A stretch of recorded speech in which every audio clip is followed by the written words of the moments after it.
What's up, y'all? It's TTC, aka the ThunderConductor, and we back for another YouTube video and Twitch stream. If you're on YouTube, make sure you like, subscribe, and ring the bell. And if you're on Twitch, make sure you follow and ring the bell. We do this twice a week on YouTube and once a week on Twitch. So let's get straight into it. I got a question for y'all. What is your favorite two-color pairing in cEDH? There's so many good ones and so many popular ones. Starting with Simic, come on. Kennen Bonner Prodigy and the new Naus. It has actually been destroying the tournament scene. And I love that people continue to explore these new Simic commanders. We also got Dimir. Come on now. Demonic Consultation, Tainted Pact, Thassa's Oracle. Black, blue. Come on. What, honestly, it is so easy to win this kind of pairing. I'm surprised we don't see more popular Dimir commanders. There's also Izzet. Come on. I am the ThunderConductor. And everything from Stella Lee to Niv Mizzet is such a powerful combination to continue to storm off and kill it in cEDH. But today I want to talk about something a little bit different. I want to talk about Orzhov for a second. Ratadrabik of Urborg says Vigilance, Ward 2, and it costs 2 and a white and a black. And it says other zombies you control have Vigilance. So where are you going with this, T? Just sit back and wait. Whenever another legendary creature you control dies, create a token copy that's a copy of that creature, except it's not legendary and it's a 2/2 black zombie in addition to the other colors and types. It is a 3/3. By far, I can sit here and go on about the possibilities that just went through my mind when I first saw this commander. But I want to bring on my special guest, Psycho, to just come on here and tell us how he topped 16 with this amazing cEDH deck. You there, Psycho? What's up, brother? Hey, man, living my best life. How you feeling, brother? Not too shabby. Cool. Well, come on, man. Talk to the people. Tell us a little bit about yourself, how you got into cEDH, and also how you got to this amazing Orzhov commander. So I got into cEDH while stationed in Hawaii. Okay. Met some guys at LGS. I was stationed there in the Army. Okay. I was playing casual before. I was a real scrub player. Then I met the cool guys, and they enlightened me. Yes. Made me a better player, and honestly, just playing cEDH is just a more enjoyable experience. I agree. So, yeah, 100%. Okay, cool. So you're in the Army. I believe you told me you're in Hawaii. You were in Hawaii at the time, right? Yes. Cool. So you in Hawaii, you with your boys, you learn how to play cEDH. How the heck did you, out of all of the commanders of the planet, did you get to Ratadrabik as your cEDH commander? So, funny story. It didn't start as a cEDH commander. It started as just a casual commander, and I made it out of spite. Straight up, because I like looking at spoilers, yes. Getting excited for the new cards. So when Dominar United came out, yeah, everyone was on the whole Shieldra train, which right. I love Kratos. Don't get me wrong, I have a Phyrexian tattoo. But I saw Ratadrabik and I noticed they missed a keyword in his text, which was non-token. So I thought that had a lot of potential. So I was talking to some other guys at the shop, and they were like, "No, this commander doesn't do anything. It's trash." And I was like, "All right, motherfucker." So I built a casual list, and that was oppressive as hell. Wow. Being able to make like an infinite number of Shieldrids on someone's draw step, or an oppressive number of Elish Norns where no one's creatures exist anymore. Being able to loot Kakusho, being able to do loots with Junji where everyone just dies. Granted, very mana intensive, hence casual. So that was where it started. And then, lo and behold, Lord of the Rings came out. And they came out with a very unique mechanic called the Ring Tent. Okay. Which the first thing on the Ring Tent says your ring bearer becomes legendary. Interesting. And the best part is everything they put the Ring Tent on is 3 CMC or less. So I was like, oh, this is C math. So I decided to try to make it C, and here we are today. It is one of the roachiest decks I have ever come across, just in sheer For example, let's compare it to Blue Farm and Blue Farm's win strategies, considering it's the most popular deck in the format. Right. Blue Farm wins in 2 ways: Underworld Breach with Lines of Diamond Brain Freeze, or Thassa's Oracle. 100%. How are they going to win if you say force negation the Underworld Breach, or you like Path Exile, or they Tainted Pact and they hit the Oracle? It's a tough time. Tough time, right? Right.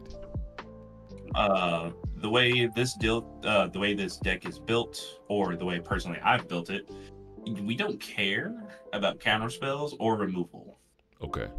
Because the commander has Ward 2, which, if anyone who's played against Tivit knows, Ward is basically hexproof. Yes, especially in cEDH. No one's paying that Ward cost. Nah, they're not. And basically, anytime you try to remove any one of our creatures, since we're a creature-based combo, and anyone who's played against Sisay, Kenrith, or Kinnan, or Nadu specifically knows, creature-based combo is just uncounterable and very difficult to interact with. Yes. And since we want our shit to die anyway, you target it, we kill it, we still have it. What are you gonna do? Okay. I hear what you're saying. Keep going. So the main combo lines, I don't know if you want me to go into combos just yet. Well, we'll go into combo lines in a second. I do want to say to the people, before we get fully into this deck tech, if you're looking for more ways to support the show, we have a plethora. Starting off with our ThunderConductor proxies, it is my way to increase access to this amazing format we call cEDH. We also have my ThunderConductor merch right here that I wear. It is the softest, cleanest, smoothest merch on this side of the internet, and I love it and wear it every day. Now, we also have the ThunderConductor Community. Come on, join it for free. It's right on Discord. But if you want extra perks and want to really support the show, we have our Thunder Legion, where that's all on Patreon. We get amazing perks, everything from playing on our live streams, shout outs on our YouTube videos and streams, and also get free proxies and discount codes. And lastly, if you say, AT, I don't want the Patreon, the proxies, or even the merch, I just want to say one time for the fun time, I love what you do, and I really just want to support you. No problem. Check out the link in the bio, buy me a coffee. It keeps me up and keeps the lights on. But with that said, I want to get straight back into this deck tech. But instead of the win cons, I want to start off like you've really talked about how this deck, instead of going maybe the traditional blue farm or the more popular routes of Thassa's or Breach wins, it wins in different ways. So my first question I just want to ask is like, what type category would you put this deck in? Is this like a turbo, mid-range, stacks, control? What category would you put this deck in? That's kind of, so it's because it lacks red, or the card draw of blue. Unfortunately, I don't think it can be turbo. I tried making a turbo list, but it was just still falling short of like Rockside, which is the most turbo. Yes, 100%. So I guess it's like it loves mid-range. Okay. Like, as soon as I get any kind of card advantage, I can outpace almost any mid-range deck. Okay. But it's just below turbo. I think it sits very well in mid-range. I mean, you can also kill with combat damage, which is very funny. Okay, I like to hear that. I've played a few games. I played many games on Spell Table with it, and being able to kill an attracts a player with combat damage is hilarious. I hear you there. That makes sense. And so, okay, so that kind of leads to my next question. Like, it's like if we're sitting in that turbo mid-range top place where it's like turn 3 to turn 4 where we can consistently bring that win, like what play style then gets you towards your win, like of either beating in the face or doing some one ring, not the one ring, but the ring tempt you combos? Like what play style gets us towards those wins? Basically kind of like Blue Farm, you want to keep hands that have card draw or tutors. So your main focus personally is either to get a combo piece out like Boromir, or get the commander out as early as possible, because that is the most mana intensive part of the combo. Because everything else in the combo is like 3 or less. Boromir is the most expensive part of the combo, other than like Yawgmoth. The Yawgmoth is just so much value, which is why he's never getting cut. I understand. Definitely hear you there. Yeah, so you just need like 2 cards aside from the commander, and you win the game. Okay. And there's a very interesting win con that no one else plays, that our deck can very uniquely play and play around stuff like Mindbreak Trap. Okay. For those of you listening, maybe you can guess it. I'll give you a hint. It's from Future Sight.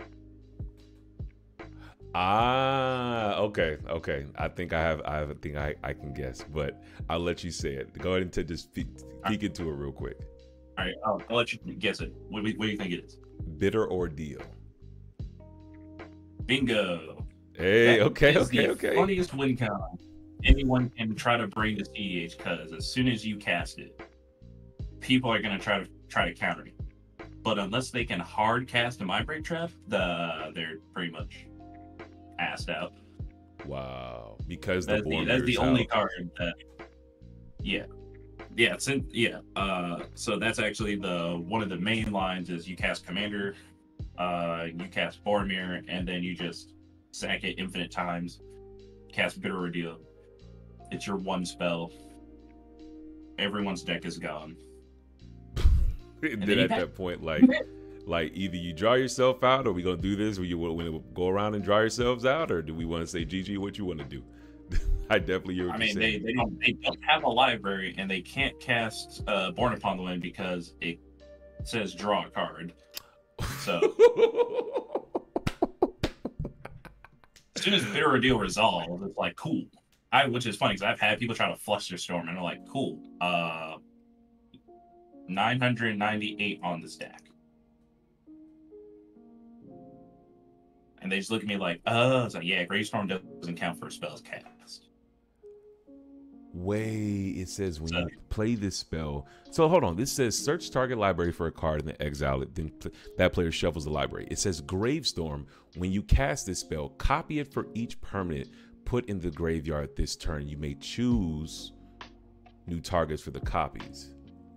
Yes. Oh, this is not traditional Storm. That's the lethality of this Storm, because unless they can actively cast a billion spells in the stack or whatever, infinite amount of spells in the stack, and then Flusterstorm it, then or Mindbreak Trap, but at that point Boromir's out, meaning they have to have 4 mana up, which seldomly happens. Either that, or like now we have a Vexing Bauble, so it's just, or they have to have the Mindbreak Trap, which is cool. That's a win con.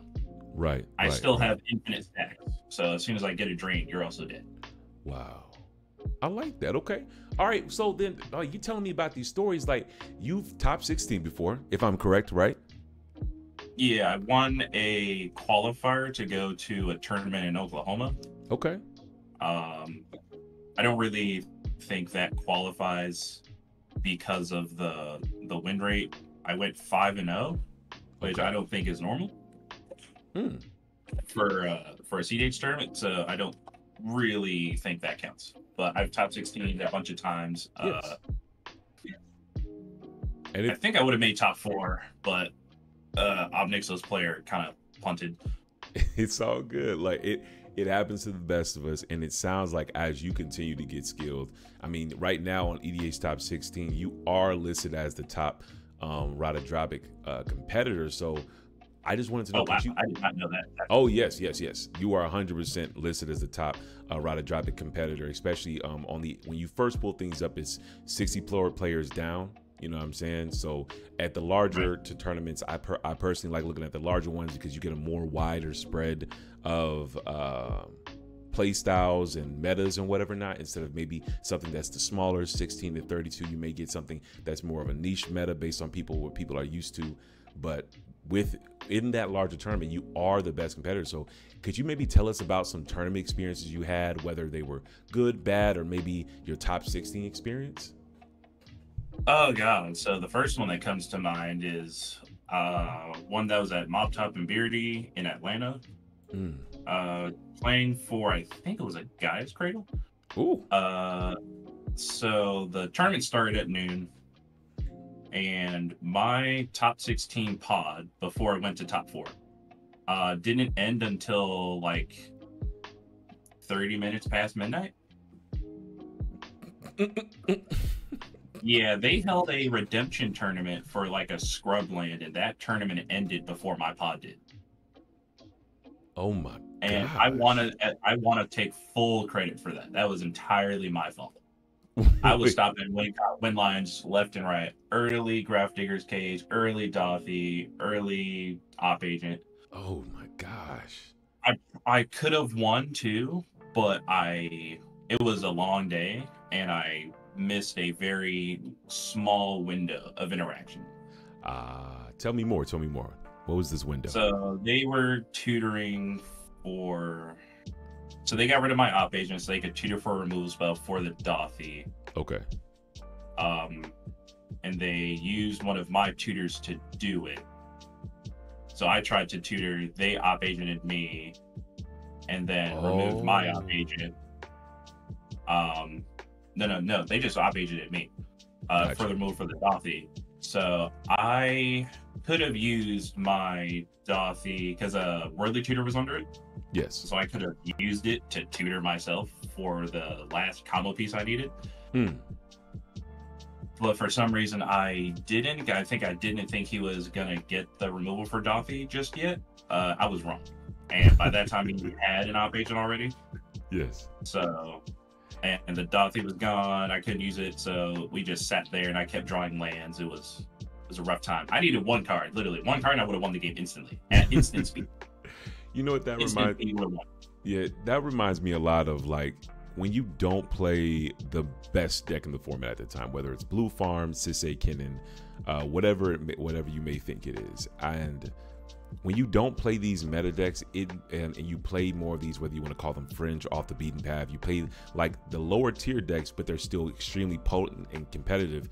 What I end up finding, what happens most of the times, is you have to play a lot cleaner, purely because your 99 is not just as rewarding. Like the 99 is good, but there's less room for error. You know what I'm saying? I'm finding a lot of times Blue Farm players it's okay if you make a mistake or two, maybe not to top 16, top 4 consistently, but like, hey, I made a mistake, but we got through it. You know what I'm saying? No. In the early part of the tournament, you can 100% make mistakes with shit like Blue Farm and be fine. Exactly. And then I think, but yeah, I just don't think, like, especially like when I think about my Reunion Fire Dancer deck or your Ratadrabik deck, it's just you have to factually play more skillfully. And that doesn't take the skill away from these players like, you know, Ian or Wounded or other people who consistently top 16. But when we talk about the average player who may not tournament grinder or consistently do their thing with their specific deck, it really shows the skill level that you have to be able to top 16 or top 4 with these more off the off-beaten path decks. So I'm sorry that happened, brother, but I'm sure it was one of those amazing learning lessons, though. Yeah, they're like, aside from one tournament I went to recently that I don't want to talk about, every loss I've had has been just the slightest miscalculation. Like, I didn't play the correct land, so I didn't have the correct pip to hold up for the interaction to stop a Thoracle. I didn't tutor for exactly the right thing. Even mulligans, like, I didn't need to keep this one thing, I could have kept the other thing. It's just the slightest of miscalculations can cost you a game when your deck isn't as forgiving, because Blue Farm is just basically card advantage to the deck. Right. Exactly. The whole thing is just, like, I'm not trying to shit on Blue Farm as like a deck or Blue Farm players, but it's kind of like a no-brain strategy. It's like, I will cast card advantage to draw or tutor until I get the win con, and then AB win. Exactly. Whereas exactly. I hear you. Other decks that don't really have a whole lot of that, they gotta piece their stuff together very specifically because they have to think about counter spells. Like, I'm not in blue and white has no counter spells. Okay, we have Mana Tithe, right? I'm not playing that shit. I can do Aven Interrupter too. It's pretty cool, kind of like a mini counter spell, I guess. I thought about Aven Interrupter. It was in here for a while, but then it's like 3 mana is hard to hold up for them to just like remove it. So true, that's very true. Rather just have Drain of Magistrate that just says you can't. True, I definitely hear you there. Yeah, that makes sense. Yeah. Okay. But yeah. I definitely hear you there. Like, so then my question, after these multiple experiences, you've top 16 multiple times, you've really, like, you've even had, maybe even in qualifiers where you've gone 5-0, where, you know, whether you want to count it or not, is still an impressive feat in a multiplayer game. What I like to call, like, cEDH Imagine is like 3-dimensional chess with 4 players playing all at once, plus it's 30,000 different unique pieces that you have to pick 100 of them. You know what I'm saying? Yeah. I equate it to like trying to play. It's a combination of poker and chess. Oh, 1,000,000,000%. I love that analogy. 100%. So before we really get into all the strengths of the deck, I just want to know, like, after all this experience built up, what would you say the weakness of the deck is? Lack of card draw. Talk to me. 100% lack of card advantage. If I had if I had a Ristic study, I'd be straight. I would tutor for that in a heartbeat. I'd keep like Mana Crypt land and Light Tutor for Ristic study. It never gets countered. People never pay for it. I already have Smothering Tithe on the deck too, so I have no problems with mana.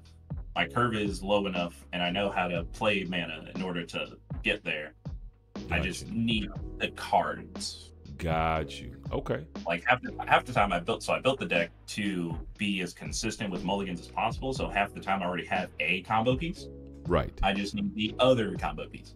Got you. And that's the hard part. So like, even if I have like a Vampiric tutor, I may need to tutor for like the Mana Crypt so I can consistently cast everything in my hand to be in the game.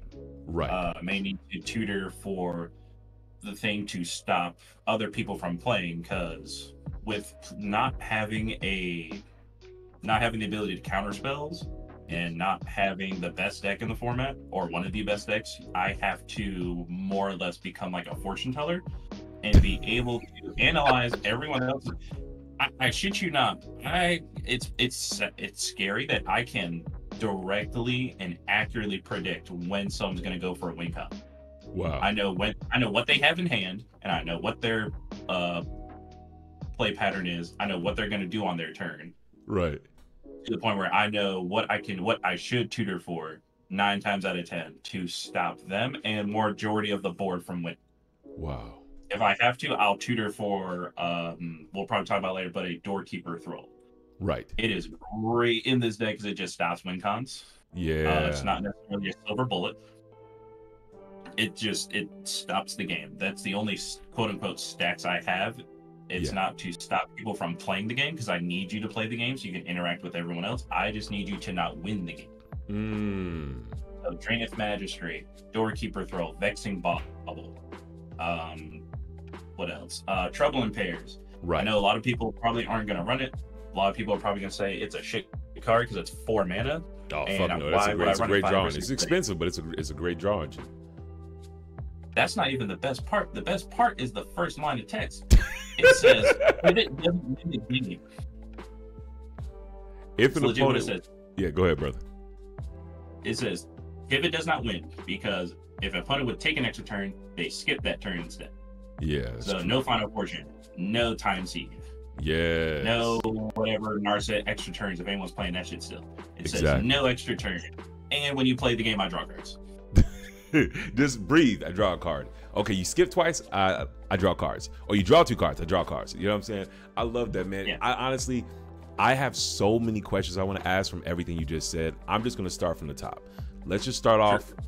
How do you win the game? Like, what are our win cons for this amazing Orzhov deck? Talk to me, brother. All right. Win cons involve the commander and any of the creatures that say the ring tempts you. So that's going to be Boromir, Gollum, Sam, Gollum, yep, keep going, and a Nazgul. Okay, all right. Gollum, Patient Plotter. Yes. Samwise the Stout-Hearted, Vanilla Nazgul, and then Boromir. Everyone should know what Boromir does. I'm not going to explain that. Right. Gollum, Patient Plotter.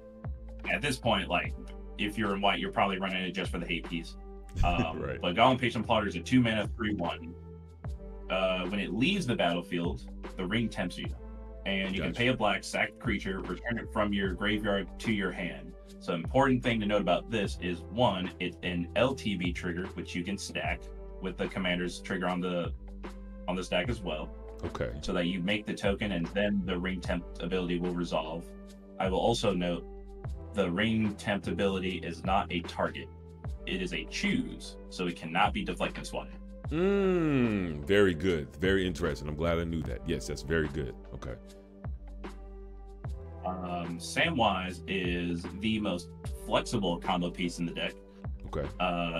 2-mana flash, 2/1. When ETBs, return up to 1 target permanent that left your battlefield to your hand. Yes. This turn. And then the ring tempts you. So all of that happens at the same time. So if someone tries to interact with like the ring temp, but they let the return to hand thing happen, unfortunately the ring happens anyway because they let you recur a piece. Okay. That's all one thing. This is like this happens, then the ring tempts you. So got you. So is this with this having flash, does this allow you to win at instant speed then? Oh, 100%. Okay. Oh, and the other thing is you can win with state-based actions. Really? Talk to me.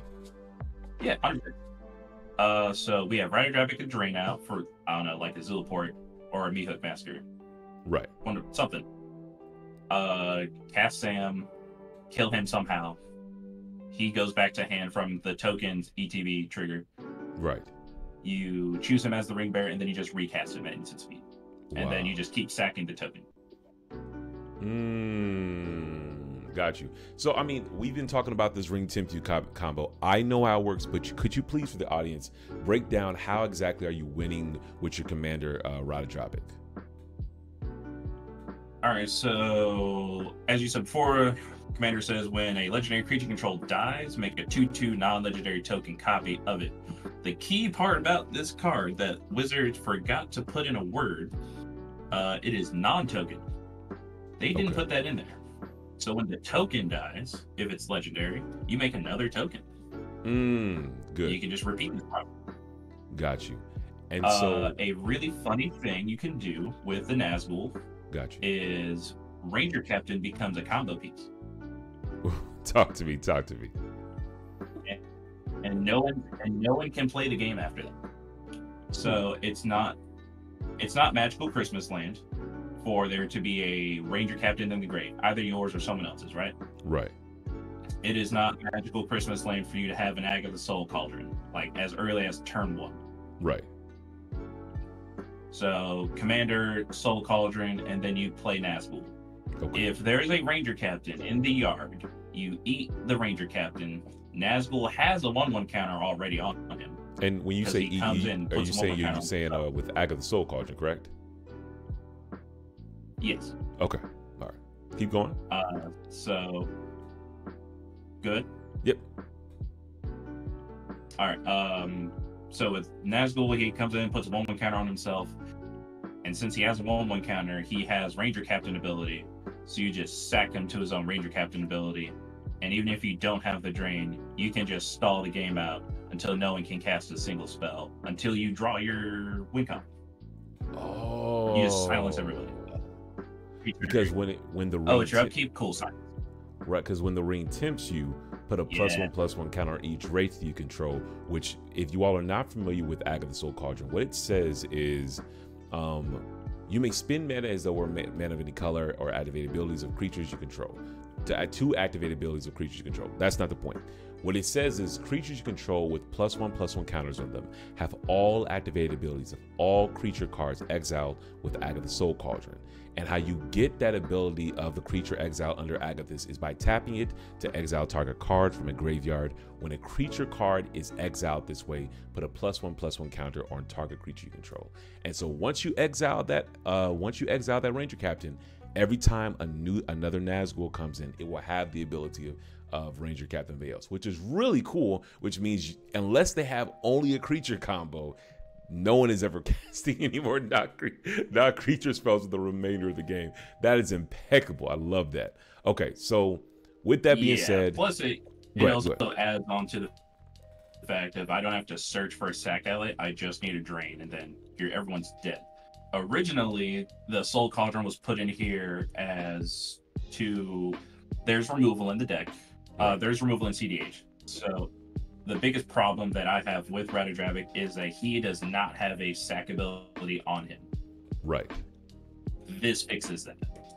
Because I can sack Carrion Feeder, I can sack the Seer to itself, and then I can eat them, put a 1/1 counter on my commander, and now my commander's sack out. Got you. Okay. That's sexy. I got you. That's really cool. I got you, bro. That's good. All right. So then, so far you've told us we leverage Ratadrabik's last ability, and one of these creatures that have the ring tempts you within the text, like for example Boromir, and also it sacks itself, which is pretty cool in this application. And then once the ring tempts you, if you all are not familiar, because I love Wizards of the Coast, I really, really do. I think they're doing a solid job with the game outside of the excess amount of cards they're printing right now. But also the thing that I have to give a constructive criticism is a lot of new different abilities and different tokens and things that are coming out. So if you're not familiar, all we care about in this combo is that the first ability, the ring, says the ring bearer is a legendary and can't be blocked by creatures with greater power. But the fact that it makes it a legendary, and the mistake that Psycho brought up that Wizards made, mistake or intentional, because I love when they intentionally make broken things, is that because it doesn't say non-token, we're able to sacrifice that legendary token now and continue the combo. And then now my question is, that sounds like infinite ETBs and LTBs. What do we do with it once we have infinite ETBs and LTBs? You have either Zulaport Cutthroat, Mihawk Massacre, Kambal, Profiteering Mare, Elos. You can also use Alter the Brood, Alter of Dementia, or Blasting Station. Gotcha. Or like I said, you can just get Bitter Ordeal. Got you. Which is very good when you have a Viserys here, because you can easily set up with like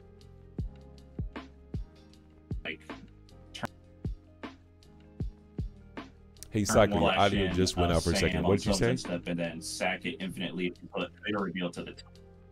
Yep. Yeah, say that one more time, brother. You said you went out just for a second, brother. Okay. So you can use Viserys here and any of the ring 10 creatures, like Sam, flash him in on someone's end step for value. And then if he resolves, you're like, cool, sack on someone's end step to scribe Bitter Ordeal to the top. Draw for turn. Sack, continue to scribe, which no one's going to interact at this point because you're not casting a win con. You did not cast a drain effect. They're waiting for that drain effect to interact. You can really mess with cEDH play because you know how they play. Removal is a premium. Yeah, it's true. Especially and counterspells are a premium. So they're not gonna waste it on bullshit. Right, 100%. So if they don't see a win attempt, or if they don't see like a threat, they're not gonna remove anything. They're gonna be, all right, cool, he's just scrying. There's no card, there's no draw on the stack, so like setting up or whatever. And then you're just like, cool, I have a lot of these scries. I'm gonna scry a bunch of times, and then I'm gonna cast this Bitter Ordeal, and then they're like, fuck. Right. They're waiting for you to do something, and then you just hit them with the you can't. Because of the Gravestorm. Got you. Oh, that's dope. Like, I'm not gonna lie. That's actually really, really dope. And then at that point, it's oh no, you countered like the funny combo. I got the Mindbreak Trap out of the hand. Now you can go for like an actual combo, like a Blasting Station, Alter the Brood, Alter Dementia, something. And I will definitely say I do love the cool part is with the Ring Tempt and being able to do it multiple times. We have Call of the Ring. It is non-enchantment. Anyone plays in cEDH. Yes. But it has a nice little ability. It's 2-drop. So it says at the beginning of your upkeep, the Ring Tempt you. Yes. Whenever you choose a creature as a ring bearer, you may pay 2 life. If you do, draw a card. Got you. So we can, with stuff like Viserys here, we can sculpt the top and then draw the card for only 2 life. Got you. I like that. If we don't have a ring temp creature route, we can choose really funny things as a ring bearer. like, I don't know, an op agent. You were just talking about the Call of the Ring and how you can leverage the Vizier to scry a bunch, and then you leverage the Call of the Ring ability from the ring tempts you to be able to draw and the upkeep for just 2 life. And then you went out for just a second, but keep going, brother. Oh, so I was saying you could also choose funny creatures as the ring bearers. Like, say if you don't have a 10th creature yet, yes, you can choose pieces that people really hate, like a Dauntless Dismantler or an op agent. Yes. Or a ranger captain. Have 2 ranger captains, essentially. Maybe someone tries to kill your bowmasters, like, oh no, I'll say have another bowmaster, except now it's a 2/2. Yeah, got you. Even tougher to kill. Got you. Man. And if I can just add on something very quickly, like the fact that it brings it back, and I'm guessing the only way this triggers is if the creature, it dies. And right now, exile removal is not in, outside of Swords to the Plowshare and Path to Exile, there's not a lot of exile removal we use in our format. And if you are like a Orzhov deck, of course, you got Solitude, but it's still... you're right. There's... Yeah, that's about it. Yeah, there's like Solitude, Path, and Swords, but outside of that, a lot of it's kill. It's either destroying, shrinking, or whatever not, and it puts these decks in a very awkward position. Of like, I either have to counter this on the stack or we lose the game, and then we bring up the problem of we don't run a lot of creatures remove counters outside of Force of Will, Mana Drain, and maybe Delay if you're a control deck, which is very amazing position you're in. So I love your use of these very unique and fun win cons, even leveraging Vizier Seals. They're basically 2 through your deck because you sack the creature to infinitely scry to put the perfect card on top, which in this case is the awesome Bitterroot deal. But tell me, is there any other win cons that you're currently running that really make this deck be even more of a powerhouse than you're already showing us? So Warren Soul Trader and Gravecrawler. Okay, this is one, a Warren Soul Trader. Basically a win con by itself if I get a drain effect. Okay. Yeah, it's a creature for Excelter. Okay. Yes, pay 1 life. Pay a life, sack the creature, make a treasure token. So it's good value.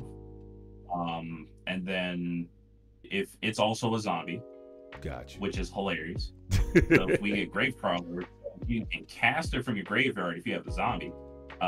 We just need a Zulaport or a Meathook Masker or an Elos, which is a legendary creature. So we can just keep doing this. We don't, and say they kill the Warren Soul Trader. Oh no, I can eat it to the Ag of the Soul Cauldron, put it on my commander, and my commander's a zombie. We'll just cast the Gravecrawler and keep doing it.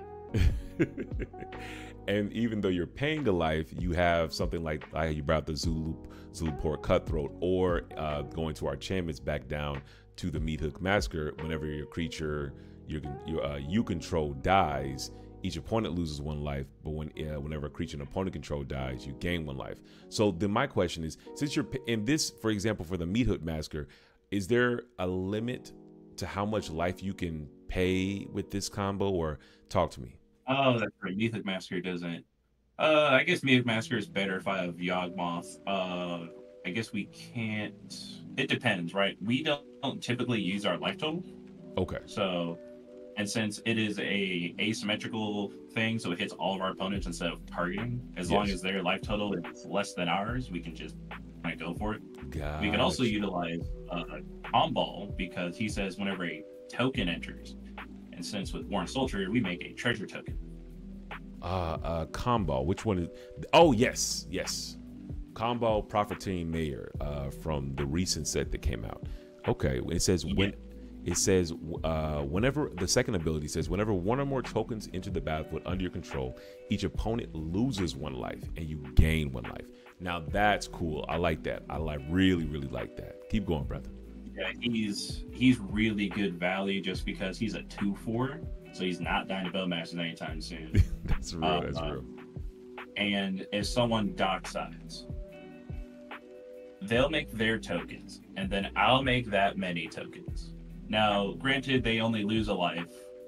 Doesn't matter how many tokens I make in mass, But if they dockside, that just means that I get also all those tokens. Got you. It's like I have a dockside. Or if Tivit does the thing, he gets clues and treasures. I will also get the clues and treasures. It's like, appreciate it. I now have card draw and mana. I'm not gonna lie, this is one of the cards that I really wanted to make work in my personal Marnius list.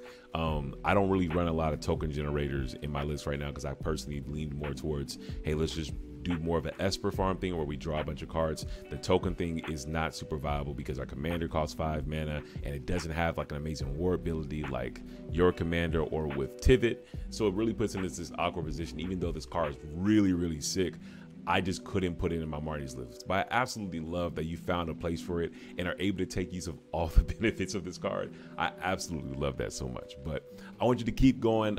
You just got done telling us about a dope combo with the Worn Soul Trader, new Modern Horizons 3 card. So I love that you're able to jump on that trend, and also with the Grave Trawler and leveraging the fact that both of these are zombies and losing outlets like Elas and Zulu Port Cutthroat, and also how we just got done talking about Kambal to win the game without even casting the spell after all the without casting the spell, without having anything else put on the stack, winning the game without that. So then with that being said, like, are there any other win cons that really are notable that you want to touch on?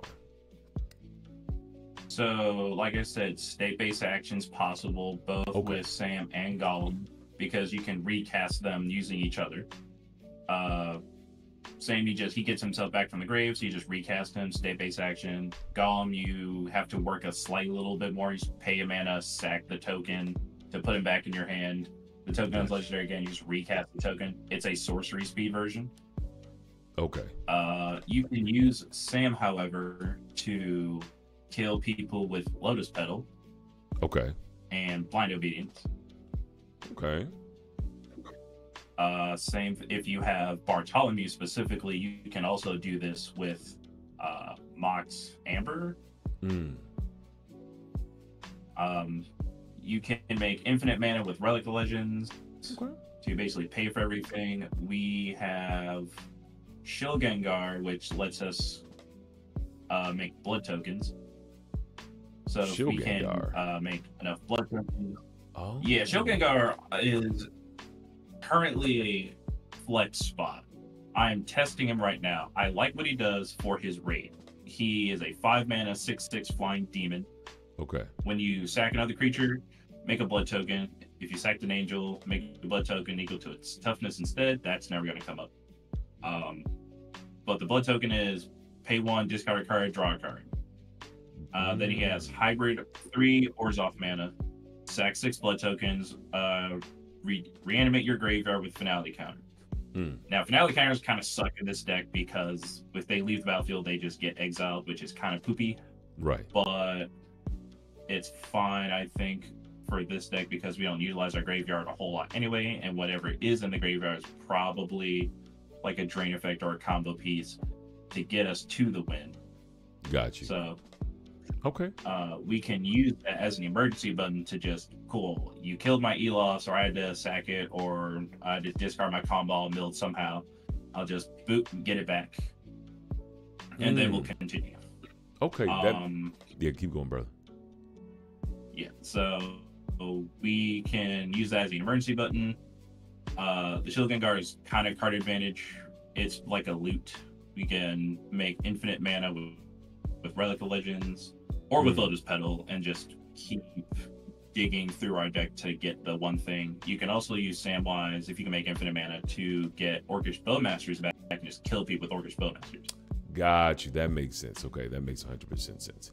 And if I can just pause for 1 second, we got an awesome comment from one of our from someone on stream, Fork Poppy. Going back to the Kambal for a second, a note that he brought up is definitely have to be aware of timing With Kambal, often an opponent has a snap, a chain, a kitten, or a clone to go with their dockside, and doubling their count can be dangerous.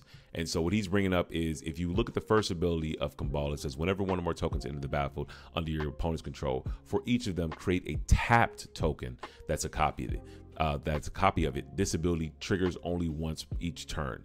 So one thing I will bring up for these aspiring Ratadrabik pilots is that be aware that if they do have a chain or a clone effect to be able to re-enable it, you will be doubling their amount, because your treasure tokens will come in tapped, and then they will be able to do it to add on top of that. So always be aware and play smart. Of course, our man Cycle plays smart, but just with the new pilots, let's make sure we're aware of that. But keep going on win cons, bro. You're on a roll. You're on a roll. Keep going. I will add on to that. That's why we run Bartholomew. If anyone was wondering why we have a sack outlet that also sacks artifacts, it's for that reason. Oh, okay.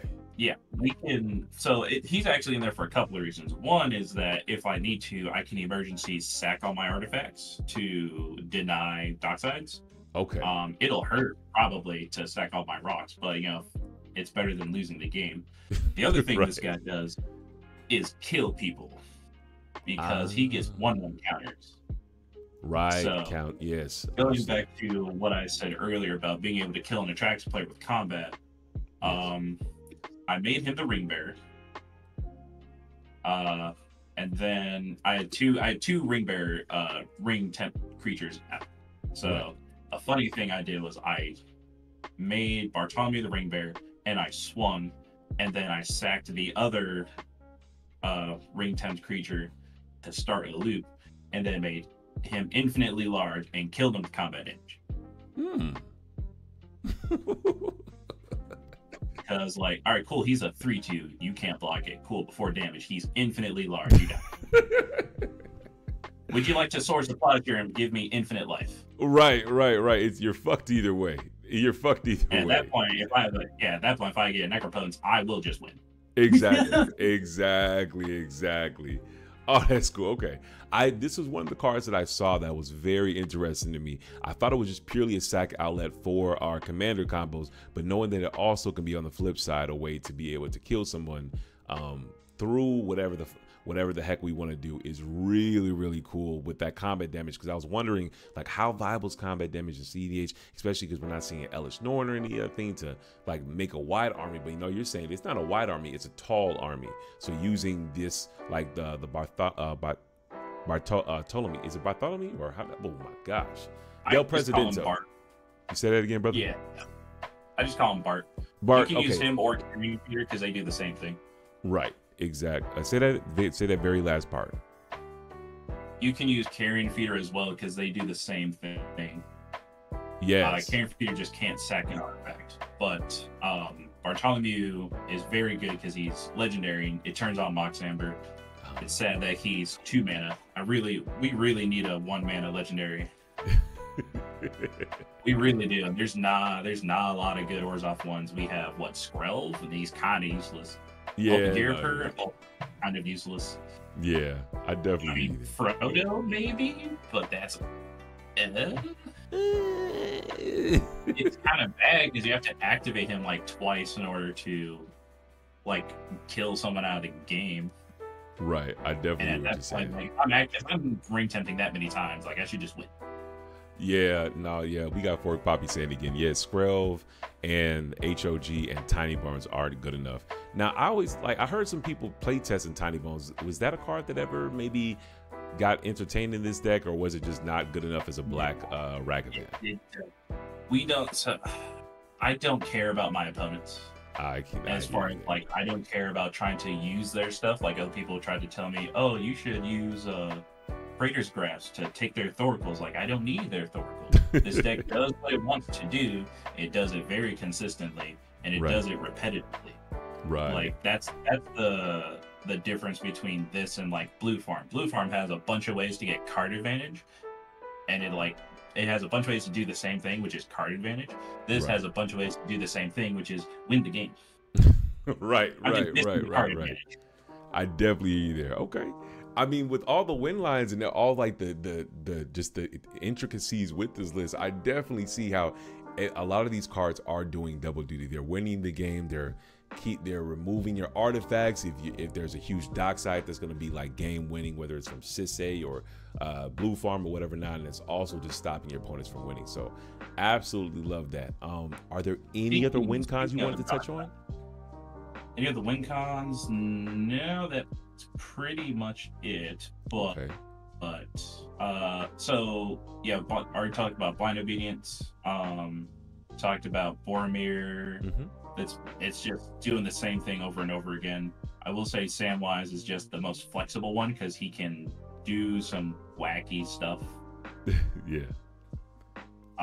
Being able to get stuff back and just recasting it.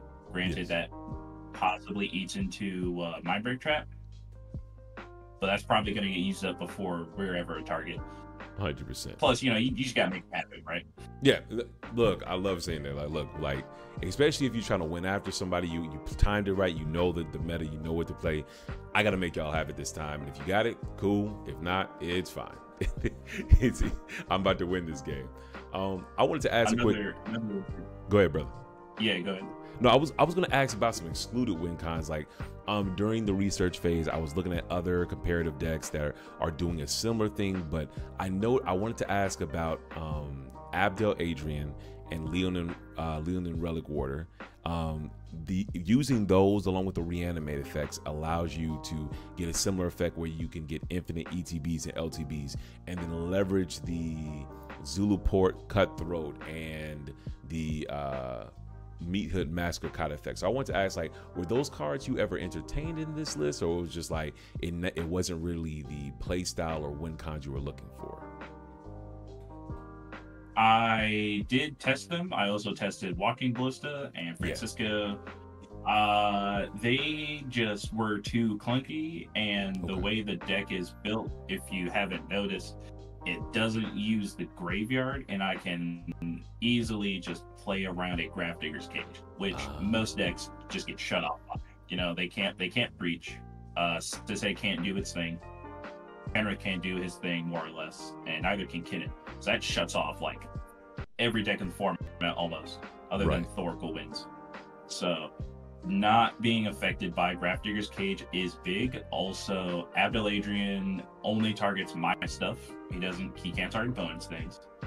And Leonin Relic Warder doesn't make tokens or doesn't present like a go wide strategy, so I can't just, like with Abdel, instant speed necromancy, make infinite dudes on someone's end step and then go for game. Right. The Leonin is more preferred because he's lower CMC, but he is 2 white with his hard, and he's sorcery speed. Right. It's kind of, it takes like too much setup. I used to run them, and then they felt bad. So like I have to play kind of bad cards. I have to play kind of differently. Yeah.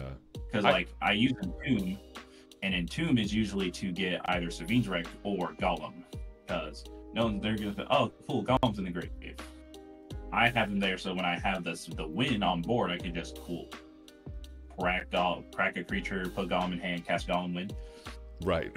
And that's a 3 mana combo, right? It's 1 black to put him in hand, 2 to cast.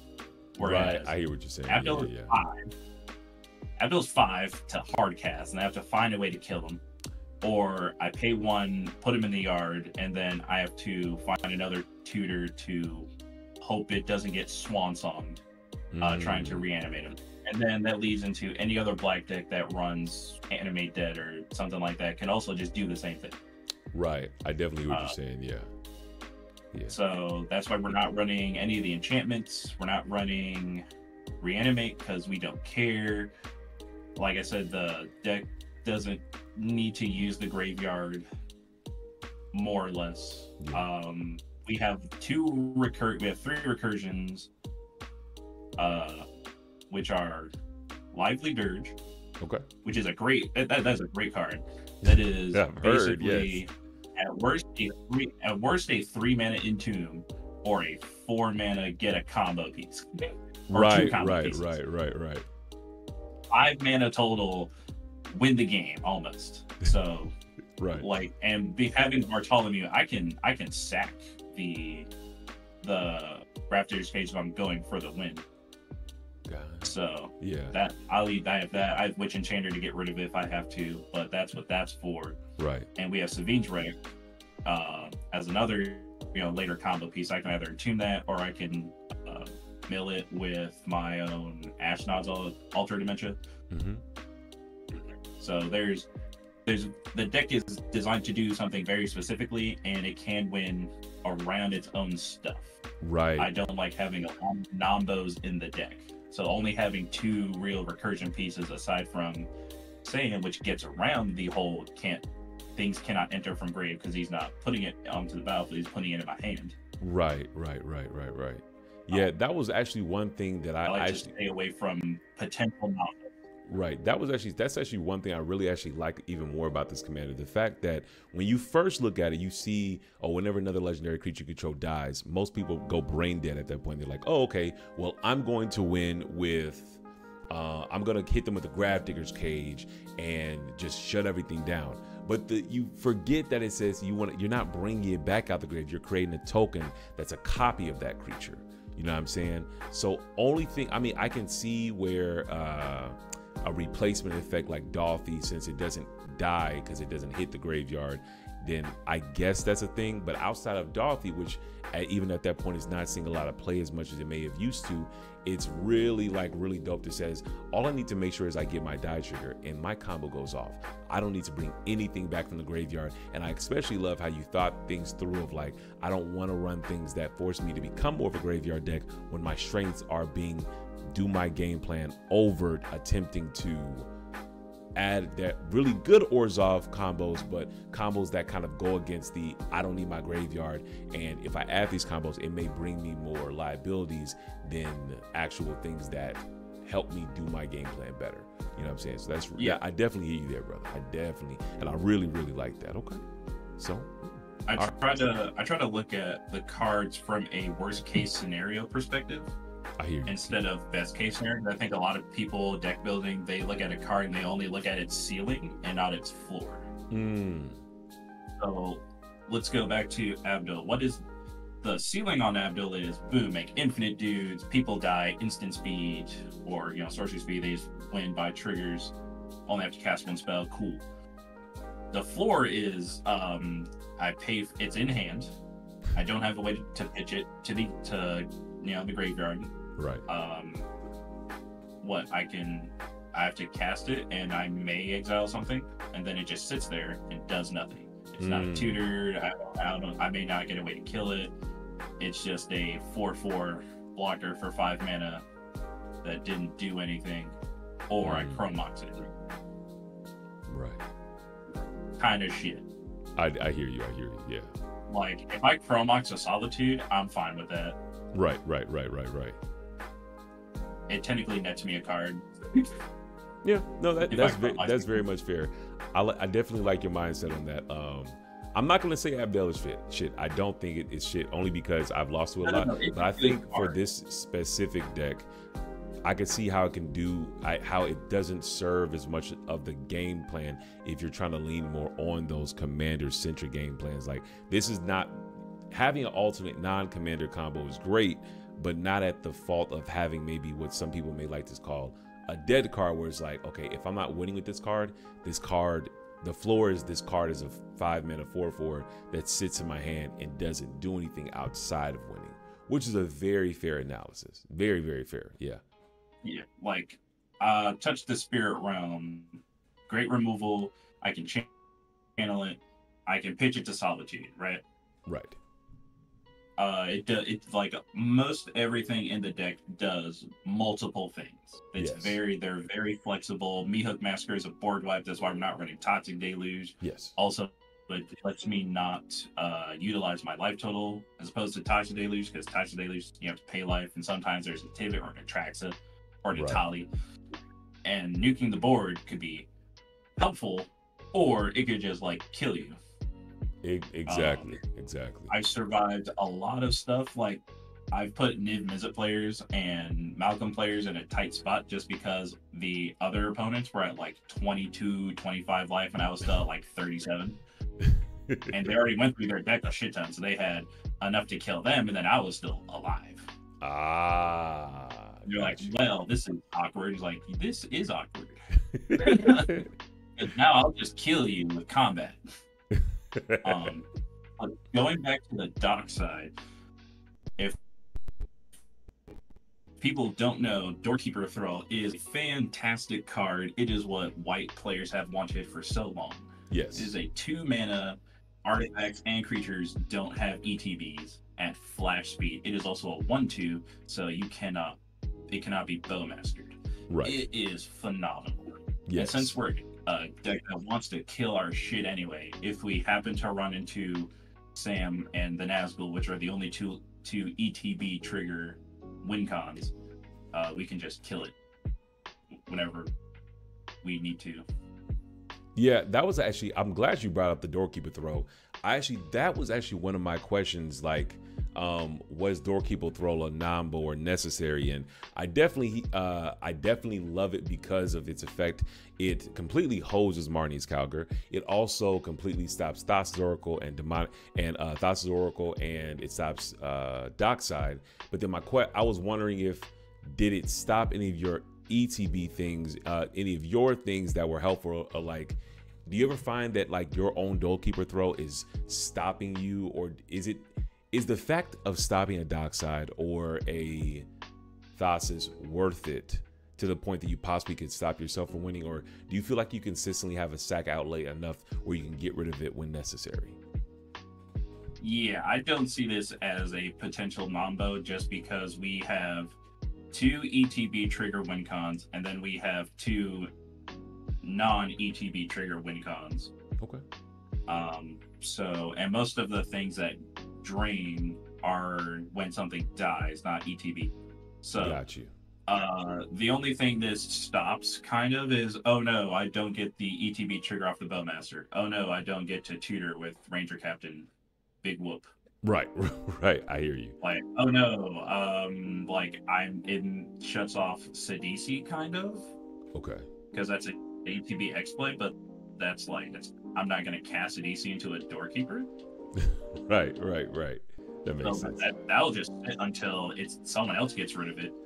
I'll force them to get rid of it, and then cool, I'll just go for my win con, which is basically cEDH. cEDH is a great tutor. I know a lot of black decks are running Hoarding Broodlord. Yes. Yeah, this is better Hoarding Broodlord for this deck.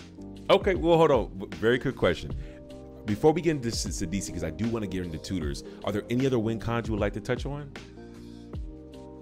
Nope, I think I pretty much went over everything. Alter Dementia, Alter the Brood, Blasting Station, Blind Obedient, what's it called? Warren Soul Trader and Grave Crawler, you know, the usual drains, Orcish Bowmasters, Bitter Ordeal, winning with combat damage being a viable option too. Yeah. 100%. Okay. Well, speaking of tutor, go ahead. Your audio just went out for a second, bro. You're good. Yep. Oh no, I was saying your audio just went out for a second. But speaking on tutors now, I gotta ask. We win pretty consistently from that 3 to 4 wins, 3 to 4 turn range. So now, what are the tutors we use? And we can start right there at cEDH. Talk to me, brother. All right, so cEDH is a great card because you get 2 demonic tutors for 5 mana. Okay. If commander's out, commander's not out, you can use it to just demonic tutor. Okay. And then it's in the grave, but like more or less, commander's going to be out 9 times out of 10. And then when it is, you have 2 demonic tutors. The cool thing is, if you have any extra mana, it can essentially just win you the game by casting creature spells. Because the ability resolves at sorcery speed. So you have commander, you have cEDH. cEDH enters, you will exploit cEDH. Okay. You will resolve the exploit trigger before the token generation. Yes. So the token generation will be on the stack, you tutor. If you have extra mana, I like to get Sam because he's instant speed. Okay. And you can do something really funny. So we get Sam, token generation goes on the stack. You make the token. The ETB trigger will go on the stack. You flash in Sam at that point. Sam's ETB trigger happens. You bring cEDH back to hand, and then the ring tempts you. You make the token copy of cEDH Legendary, and then cEDH sacks himself again. You get another tutor for probably either sacrifice or whatever you may need. Right. If you need more mana, if you need more tutor, you get sacrifice. Got you. And then the third token of cEDH enters, and then you sack. You exploit the what's his name? You exploit Sam. Sam dies, makes a token, puts himself back in your hand, and then you just have a cEDH on the battlefield that is still 5 mana because a copy copies everything on the card. Exactly. And then you get your third demonic tutor, which at that point, if you need the mana, at that point you probably just get Blasting Station. Wow. And then you cast sacrifice, sacking cEDH. You get 5 black, and then you just cast Blasting Station, have 2 black floating, and then you just go ham. What the fuck? Yo, that's fucking creative as fuck. See, granted, it is very mana intensive. Yes. That is kind of Magical Christmas Land, but kind of not. Yes. Because you have Howling the Weak, Dark Ritual. Yeah. I'm thinking about putting Kambal Ritual, but it's not that viable since we don't use Graveyard. But you have stuff like Mana Vault, and we have rocks. We have rituals. So it's within the realm of possibility because I've done it several times to do this.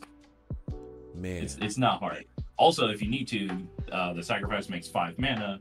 We can lively dirge for whatever's in our graveyard. Right.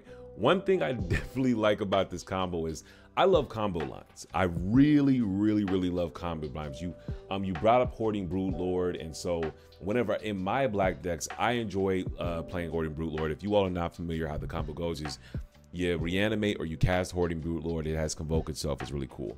ETB, you go get Saw in half, and so you tap the Hoarding Broodlord to help cast it. And then you pay 2 more mana, and you saw in half the Hoarding Broodlord, destroy it, bring back 2 copies, go find Sacrifice and Peer in the Abyss, or you find any other 2-card combo you want, and you can just win the game like that. Peer in the Abyss, draw in half your library. If you can't win with half your library, I don't know what you're doing, but also you can just go find Thassa's Tainted Pact if you have the 4 mana or the 2 blue mana, and you can convoke the 2 to cast the Tainted Pact, and you just win the game. What I love so much about what I love so much about this cEDH combo is that you have you've basically made your own 1-card combo line with both a creature that costs less than Hoarding Broodlord, granted it has Convoke, but still, and you can leverage your commander in a very unique way to just win at almost at, I wouldn't say at instant speed, but leveraging Samwise to really just continue to do the line. That is so cool. I just had to say that is really cool. Appreciate it. Took a lot of thought and experimenting and realizing, oh wait, I can do a fun thing. Right. 100%. That's so the more I play the deck, the more combo lines appear. Yeah. We got Fork Poppy saying there is a simpler execution of that. It's 6 mana essentially, which isn't cheap, but yeah, go ahead and drop it down, Fork Poppy, if you see another line that he can leverage with that with the cEDH. But keep also going. Shout out to Fork Poppy. We're in the same server, so. Oh, cool. All right, y'all got the homie in the chat. Cool.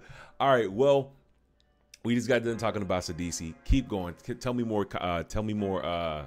Tutors that we use in this list.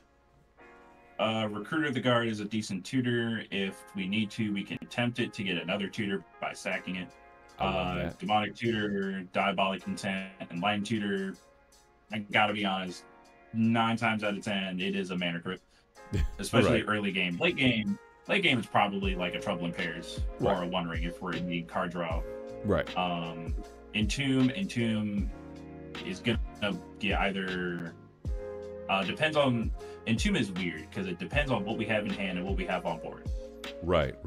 If we have a Grafdigger's Cage, we're not gonna get Savine's Wreck or we're not gonna get Savine's Wreck or Entomb like a combo piece to the yard.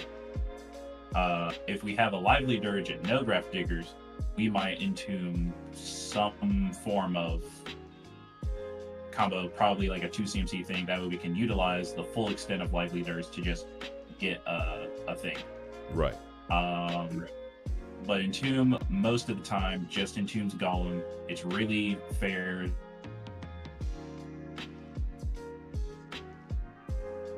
You there, brother?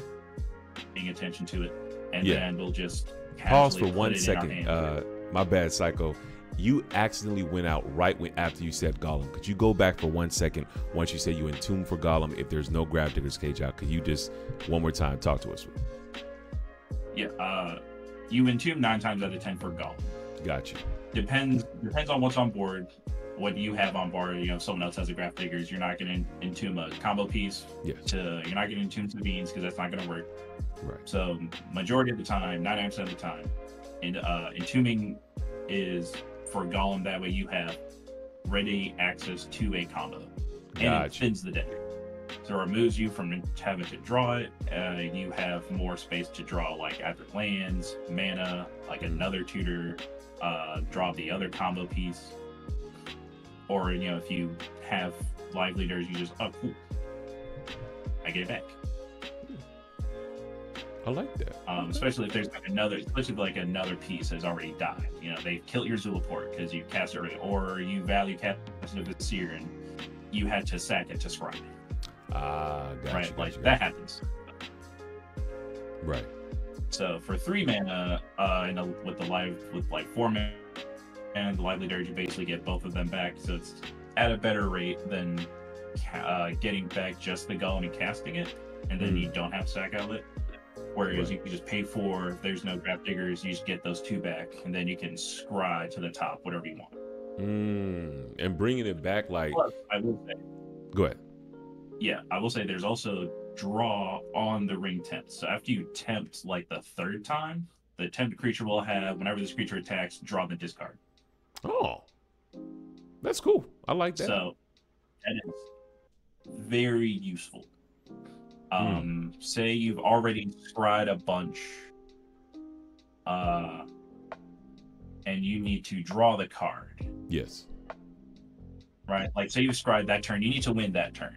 Right. You can scry a bunch to put it on top. And with the last one, you target a creature that can attack. You don't care if it hits. It just has to attack. Right. You swing. They may block, they may not. It doesn't matter. You get an extra 3 life out of everybody if they do, or if they don't block it. So then you draw and discard a card, and then you just cast, because you don't care about ring tempting anymore, because this is your, I'm going to cast Live Leaders and win. Right. One question I had about the ring tempt. Go ahead. Yeah, I think. Go ahead, bro. No, that was it. Yeah, one question I had about the ring tempting is, with the mechanic, I've learned it and unlearned it because there's so many new mechanics coming out.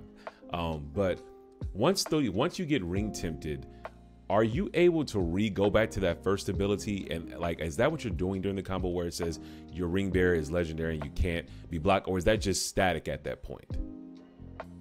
It is basically an emblem that gains levels, and those levels transfer over to each new ring bearer. Got you. All right, now we're on the same page. That makes 100% sense. Okay, I love that. Okay, 100%. Okay. And before we get fully into draw engines, I wanted to say this. Was there any other tutors? Because I really do love how you can leverage the ring ability to be some kind of card draw or even card selection. It's more of a loot where you're drawing and discarding. But is there any other tutors, notable tutors you wanted to talk about in this list? We recently cut Beseech the Mirror. Ooh, talk to me. So half the time, honestly, triple black is hard. Really? We are very, we're pip heavy, and having 1 and 3 black plus sacking either enchantment or an artifact or a token is kind of difficult because we don't really want to sack our rocks because they're necessary. And if we're tutoring with that, we probably don't have a token because we're trying to tutor for the win con. or tutor for the combo piece to start making the tokens. Right. So it's not really, you know, we're not dog side. We can't just like make random treasures and then claw sack to besiege the mirror. Right. It's been more of a nuisance than like being useful. So we cut it for Imperial Seal. Okay. Which honestly, it's fine. Imperial Seals hasn't felt bad. I was just not on it because I was a cheap bastard and didn't want to pay $80. It's okay. It's okay. But yeah, that's Lively Dirge is a tutor. I will also say that. Yes. Yeah. Because it intunes a card. Let's see, is there any other Urza Saga? Love that. And of course we are running that Gravedigger's Cage. So we do have all our other rocks. We got some good live targets for Urza Saga. Yeah. Don't forget Bauble. Oh, Vexing Bauble's fucking Vexing crazy. Bauble. Yeah. You there, brother? Yeah, I love. Yeah, I'm here. I didn't hear you that last part. Yes, no, I was saying Vexing Bauble is really awesome. No, this card is that's one of the cool reasons why actually I'm rerunning Urza Saga in certain of some of my lists, because being able to like you crack the Urza Saga on that third turn, you put a Vexing Bauble and like they either gotta have it right there or they just don't have it, you know, or like it completely changes the dynamic of the game, because a lot of times you'll tap out because you're confident that my Fierce Guardianship, my Mental Misstep, my Mind Break Trap will be able to stop, and once that Vexing Bauble hits, it's like, oh shit, I am F6 now. So I really love the inclusion of Vexing Bauble. That's nice. Oh yes, because of Vexing Bauble, I forgot another combo line. Oh, tell me yet again. Yeah, you make infinite mana with Sam, you can just draw your deck with Vexing Bauble. And what brings the Vexing Bauble back to hand to recast it? Sam. Because if you are not familiar, we have infinite mana with Lotus Petal or Relic of Legends. Gotcha. And then we can just keep bringing back the Bauble, tap, sack, and draw a card. And then, like you said, unless they have the misstep or something, right, can't do shit. Exactly. And we didn't get a chance to read Sam, but Sam says Flash is a 2/1 halfling peasant. It says whenever Sam enters the battlefield, choose up to one target permanent card in your graveyard that was put there from the battlefield this turn, return to the battlefield, then the ring tempts you. So that's actually very such a dope mechanic for only 2 mana, which is fucking ridiculous. Granted, it is the stipulation of this has to have had happened this turn, but still it's really good. Let's say we got Fork Poppy also saying also can pump that into Blind Obedience. Yes, exactly. My guy Psycho talked about Blind Obedience being another one of the great Stax piece outlet hybrid, so that's really dope as well. But talking about tutors, brother, any other notable tutors you want to touch on? I mean, I guess opposition counts. Yeah. As long as you're not one of those people who just take the land drops for whatever. Yeah, can very well. I don't even know what to get off of opposition half the time, because like I said, we don't need our opponent's stuff, but I like taking their win cons. Yeah.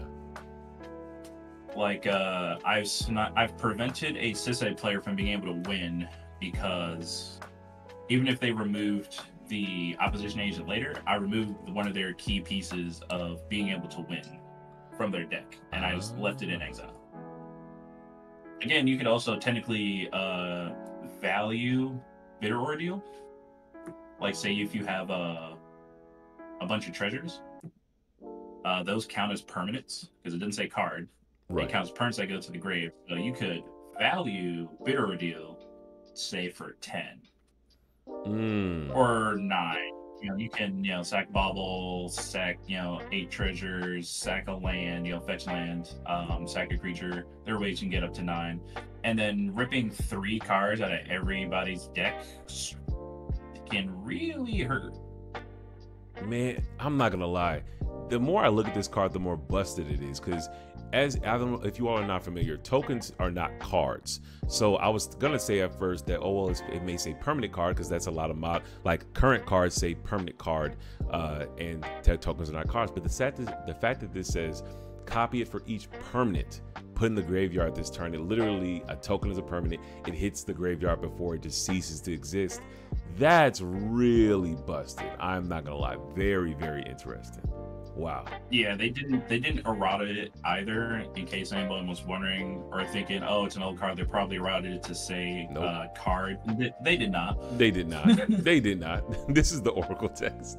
They did not. It's because no one runs the card. Like, why are they gonna errata a card that no one uses? Exactly. Exactly. Yeah. No, 100%. Well, so keep going, brother. Tutors. Yeah. Keep talking to me, bro. The other tutors is probably just Ranger Captain. We can get Esper Sentinel, Carrion Feeder, or Visir Seer. Being able to get 2/1 CMC Sag Outlets is great. Yeah. We can also get Gravecrawler if that's the other thing we need. So we have 4 targets, which is better than most other decks because they have, they have 1 usually. It's just Esper Sentinel. Right, please. All of my, that's my only target. I don't even run Ragavan in my other white, red plus deck. So yeah, I definitely hear you. I love that. Yes. So having multiple targets is really good, especially when we can make him legendary with like say Call the Rain. Say it's a slow game. Yes. We can cast Call the Rain, cast the Ranger Captain, get like an Esper Sentinel.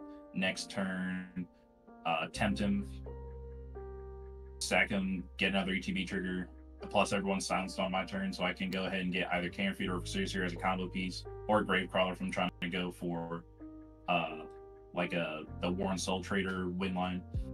Oh yeah. Got you. I like that. Plus the ETB of Sam being able to tempt something else, while also retaining legendary, enables you to do that as well. I will instant speed cast Sand. Nothing's died, so they usually let it go. ETBs, I will make the Ranger Captain legendary, tempt it, because you know how people will try to like priority bully, or they'll try to get you to use their interaction to stop other people. Right. Yeah, we can just bully ourselves. Just cool. Yeah, no problem. I'll sack this Ranger Captain. However, I'll cast Sand. I'll make him legendary first, and then I'll sack him. Now everyone's silenced, and now I still have 1, and I get an additional tutor. Got you. I love that. I love that. Yeah. Plus with Boromir, it's great because if someone say there's like a counter spell war, or there needs to be a counter spell war, yes, you can politic him and say like they'll try to get you to sack your Boromir, so that they can counter the spell. I'm like, sure. I will sack Boromir. Token generation on the stack. You must counter it right now. Got you. And then the door closes right back. So it's, unless granted the counter war can continue to happen in between that token generation, but at the end of the day, after that counter war, the Stax piece is right back to doing what it needs to do, which is stopping people from casting those free spells, which notably stops things like breach lines using LED or Lotus Petal, that's really cool. I like that. Cool. And it also, in case anyone's wondering, probably you were wondering why I'm not running Grand Abolisher. Yes, that is one of the cards I want to talk about a little later. Yeah, Boromir's our Grand Abolisher at this point. With the redundancy that we have, we don't care. Like, sure, you can counter a piece, you can attempt to path something, I'll probably just kill it, or I have another piece ready. I don't care. Well, yeah, that was actually one of the cards I wanted to ask about, like the choice not to run Grand Abolisher. Like, do you ever find where you're missing that being such a crucial cEDH like staple? Like, do you ever find where it's just like, man, like they have the 4 mana for Mindbreak Trap, because like Grand Abolisher being able to turn off the activation of artifacts, enchantments, everything other than lands is really, really useful. So do you ever find yourself missing or saying like, oh, if I just had a Grand Abolisher effect, it being the best silence effect, like do you ever miss it, or is it just Boromir just gets the job done because it's both a combo piece plus like a kind of silence effect for free interaction? Because our combos are creature based, it's kind of just useless.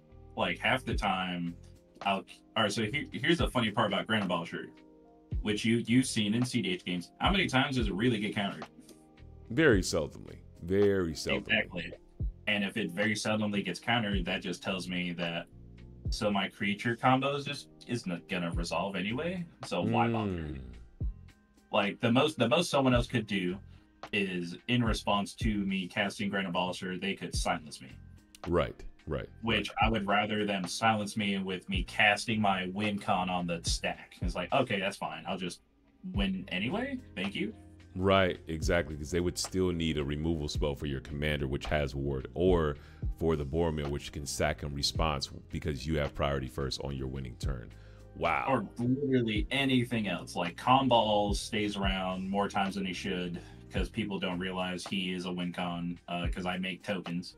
Right, exactly. Wow. They mostly think, oh, he's just value, incremental ping, which is true, and then win con out of nowhere. Well, I love that. Like, sheesh. Well, at that point, we getting into value. Like, let's talk card draw. We just talked about all the amazing tools you do to consistently get the win, but let's talk value. Like, let's talk card draw. How is this deck drawing cards? We did bring up at the very beginning, the only weakness that this deck is really experiences is like the lack of card draw. But I wanted to see, what are we doing to leverage the fate, like to go against the grain, to draw cards in a color pair that people may not believe that has the card draw necessary. So we have Archivist of Ogma. Honestly, it's really good. Okay. Call of the Ring, again, yes, it's a bit slow for the upkeep, but it technically also acts as a pseudo combo piece, plus a hate piece for, someone trying to get rid of our stuff. Right.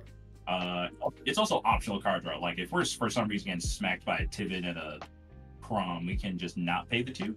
Right, so exactly. I like A rather than like a Bob being you're forced to reveal the top and take that much damage. Exactly, 100%. Yeah, definitely. Yeah. We have Esper Sentinel standard. I'm testing out Mangara right now because this is basically 4 mana Crom. Yeah, I love this card, especially. Yeah, I love this card so much. Like, I took it out. I ended up taking it out of my Marnie's list for another wheel, but I absolutely love this card because if people are going to sit here and say Blue Farm is great and one of the great cards for it is Crom, unless you're paying against like a pod deck, like a Sisay or a Magda or whatever not, people are casting spells, especially during that counter world. They're going to be double spelling, and that means you're going to sit there and gain value. So yeah, especially being 3 colorless pips as well, really easy to push out on turn 2 with your Crypt or Soul Ring, turn 1 Soul Ring. So I really enjoy Mangara. Like, yeah. Plus the lifelink is nothing to sneeze at. He's also a 2/4. Yeah. And lifelink that will come up because of our next card, Necropotence. Yep. Standard, we do have Emergent Zone. Okay. I have won too many games because of that. Really? Okay. Just being able to Necro at instant speed and being able to cast all my stuff before I have to go to discard is great, because when I do it, it's like I have my commander, I have a drain, I just need a card. Need like 1 to 2 cards and then I can win. So I'll Necro down to like 5, crack the Emergent Zone, and then go for it. Or just value, refill my hand, because I've been able to just cast everything in my hand because the curve is low and I'm getting the lands and mana. So at some point we just need to refill the hand. The funny part is every time I go over 7, I always hate having to discard anything. Got you. And that's like the dichotomy of it. But I mean, when you're running as much consistency and just good cards, I guess that's what happens. Yeah. Silent Clearing is a great land. 100%. The One Ring is on theme. If nothing else, it's on theme. So right, 100%. I definitely hear you there. Then we have Trouble in Pairs, which is also another powerhouse. Most people aren't going to counter it. If they do, I feel bad for them because they wasted the counter spell. Again, another thing we can do is usually politic with letting a lot of our shit resolve, because our value engines, what scares other people about other people's value engines, like a Ristic Study, is, oh, he's just going to draw into protection for his win.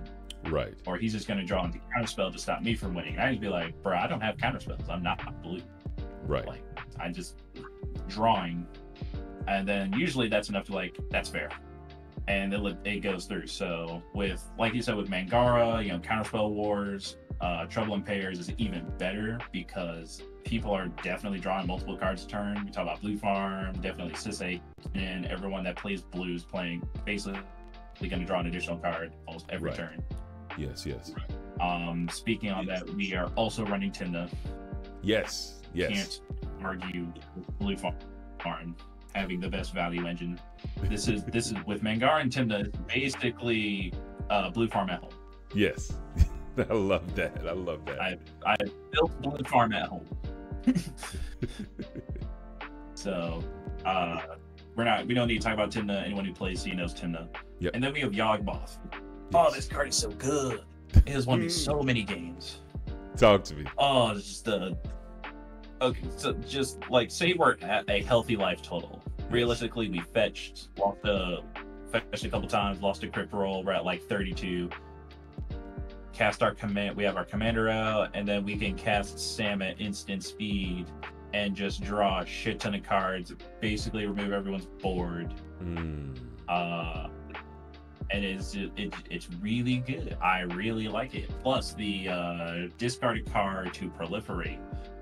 Now, people may look at this and be like, that's not necessary, but it is, especially when other people play the One Ring and you can proliferate their bird encounters and kill them. Okay. How often do you have that come up? I've actually never thought about that. It hasn't come up too many times, but it has come up, and I've put people in very tight situations because they're like, ah, shit, I wasn't expecting to take 6 instead of 4. Got you. So being able to it throws their map. Go ahead. Yeah, and see, math is very important. People strategize very strictly, so just throwing their math off really screws them over. Plus, the whole protection from humans is nothing to sneeze at, because it's basically free blocks. And free blocks Esper Sentinel, Archivist, most of the meta is human based, so this just being able to block and have protection from humans. You can swing me with a big human. My 2/4 would just chump it and not even die. Right, 100%. I definitely hear that. Yeah. Okay. You mentioned it earlier, but yes, we are also running Spymaster's Vault. Okay, yes. This one's a cool one. I like the inclusion. I like it. I like the conniving. A very new addition. Yes and no. It is risky for anyone thinking about just like doing this too many times, because the connive is not a Mage. So the target creature connives X, where X is the number of creatures that died this turn, which says draw X cards, then discard. So it's not a Mage. You can't just like, I want to connive 10 times, even though I've sacked a creature 30 times. If you don't have enough cards in library, you will just kill yourself. I hear what you're saying. That's fair. Okay. You there, Psycho? Yeah. So keep going, brother. Yeah. Okay. Yeah. So that's the only thing I want to say about that. Yeah. We still like it.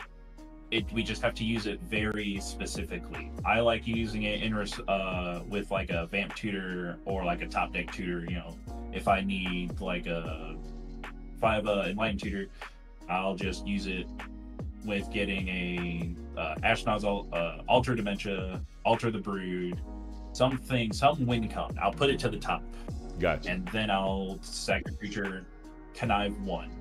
Thing doesn't have to hit, it just has to attack, which is fine. I'll draw a discard. Boom, I have the card. It costs me what, 1 black? 2 technically, because I have to tap it, but that's fine. It costs 3 whole mana for any one of our top deck tutors, like an Imperial Seal and Vampiric Tutor and Enlightened Tutor. Right. Which just keeps making Beseech the Mirror kind of bad, because if you probably, going back on Beseech the Mirror gets Mind Break trapped really hard because it is a cast. You cast the Beseech, and then you cast the card you bargained for. So if anyone has a Mind Break trap, they're probably just going to wait for whatever card you cast off the Beseech, and if it's scary, they'll just exile it, and then you're just assed out. That's fair. I will say that I enjoy Beseech the Mirror because it is one of those, it's one of those tutors, like allowing you to cheat things out is really great. But granted, I play Beseech also in blue decks. You know what I'm saying? That's more where I'm playing it, where usually I have the counter spell backup to push through. Okay, you want to mind break trap my Smothering Tithe or my Thassus. Oh, that's fine. I'm going to show you a delay. I'm going to show you an offer you can't refuse. I'm going to show you whatever counterspell I want to show you in order to protect my win attempt or my huge value engine to get me towards the win. But I definitely hear in this deck, like if you're using a ritual into Beseech into the free cast, now you're just asking for your spell to get mind break trapped, which is, I definitely hear that. Yeah. Yeah, like some people will probably say, oh, but you could Beseech into the bitter ordeal's like, yes, you're right, I could, and it will get mind break trapped. Yeah, yeah. I probably had to cast the Boromir, I had to cast the creature to get sacked, and then it's like, all right, cool. Probably culling the weak it for the 4 black, and then counter. Or if I ritual into the Beseech to try to get a Boromir, you know, like I may have treasure, or I may do something, right? That's just, oh no, now one of my strongest pieces in my whole deck is just gone. Gotcha. Yeah, I will say this. I have to use on like a blue player. Right. I will say this. Keeping the same engine, we got to keep that. I have to hold you to a spade. We do got to keep that energy of we got to make them have it, but at the same time, we're not in blue. So it's kind of like, how often do we want to make them have it when we usually have to do ritual tutor cast? So basically what I'm saying is I like to play like make them have it, but this is also in a blue deck. So I think I enjoy Imperial Seal. So it's not more of like a comparative. I always tell people, I just had this conversation with somebody where it was like, in addition to Imperial Seal or in addition to whatever tutor, think about Beseech, because especially if a lot of your win cons are gotten with it, that's something to really think about. But it's very, very interesting. It's very, very interesting. You know what I'm saying? This deck plays, you have to, you can't, it's not like we can just, I've talked a lot about, you know, creatures not really being able to get countered, and like, it may sound like you could just like freely do stuff.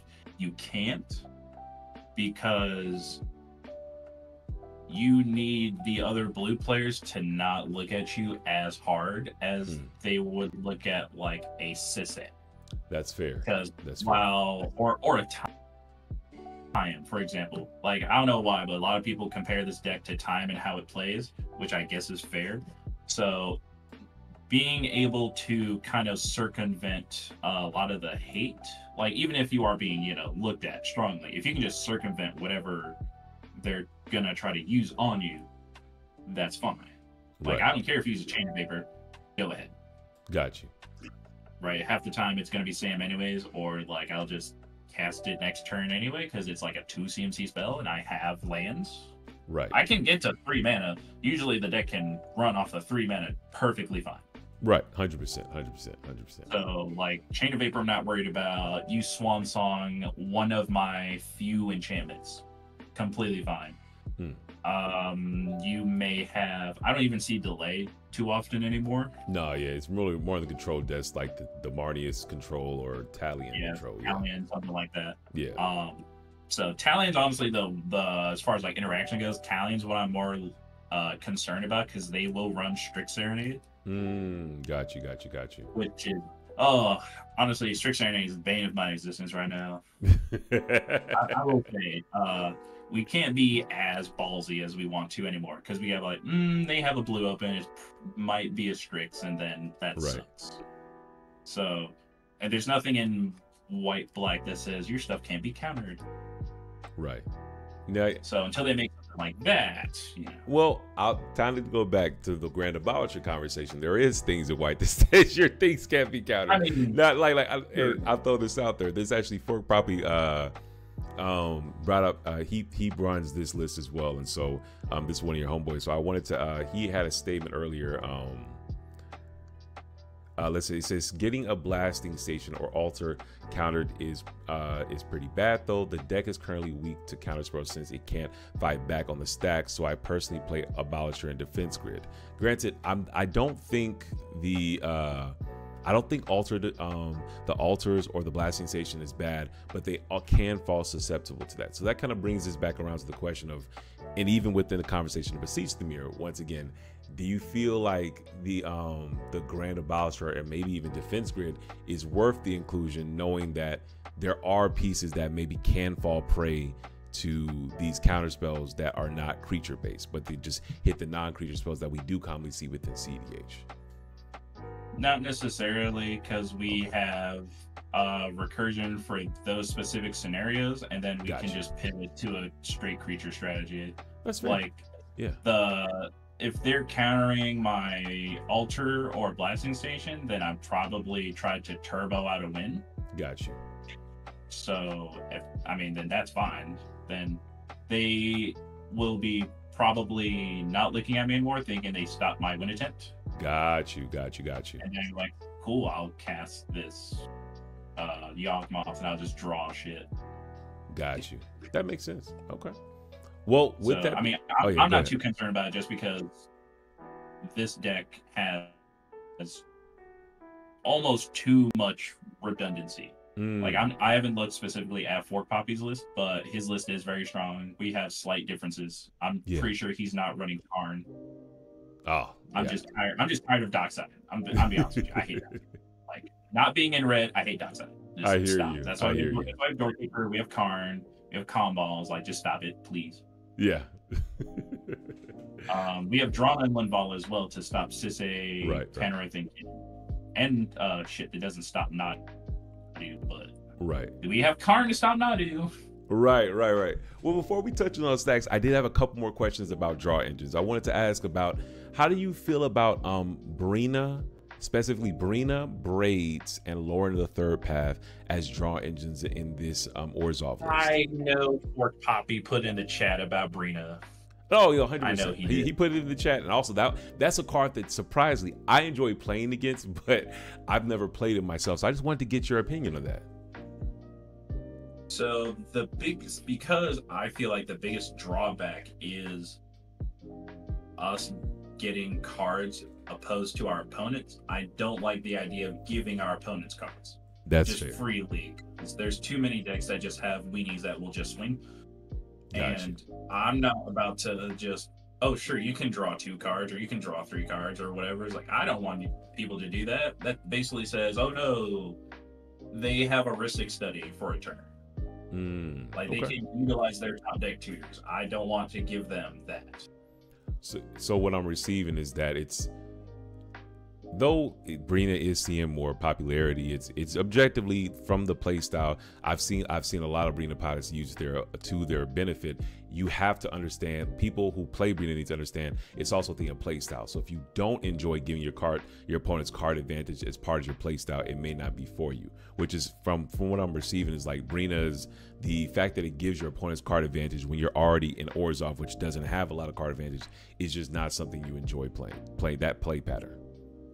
Right, like Fork Poppy probably loves it. I want to be as far ahead, or I'm pretty much almost playing catch up all the time. So I'm trying to catch up as much as I can, and that's increasingly more difficult if I just freely give you cards. It's not like I have like an Oceanorn that just kills everyone's creatures when it hits, so I don't have to worry about that. Right. Or I'm not playing Silent Arbiter that says you can only swing with 1 creature. So it just doesn't make a whole lot of sense, in my opinion. Again, I could be wrong. No. I'm not the best player. I'm not the best deck builder. So if you want to play Brina, by all means, go for it. Prove me wrong. Personally, I'm not going to run it. I'd rather run Ripples of Undeath, which kind of goes against what I was earlier stating of not using Graveyard. But I'd rather use that because it's a better rate and it only involves me. Plus, it's a Mage. Like there's arguments to run it, there's arguments to not run it. Right. Braids was in here for a while, but honestly, it's just too slow. Okay. Talk to me. Again, talking about floors and ceilings. Ceilings, I have a lot of fodder to sack continuously, and the game's going slow, so I'm gonna draw 3 cards every turn cycle. Right. Floor is I have her and Commander, and that's it, and I have to start sacking lands. Got you. I see what you're saying. And well, it is a Mage, but I see what you're saying. It's like the floor is I don't have anything to sacrifice, so it's no longer drawing me cards. That's fair. That's fair.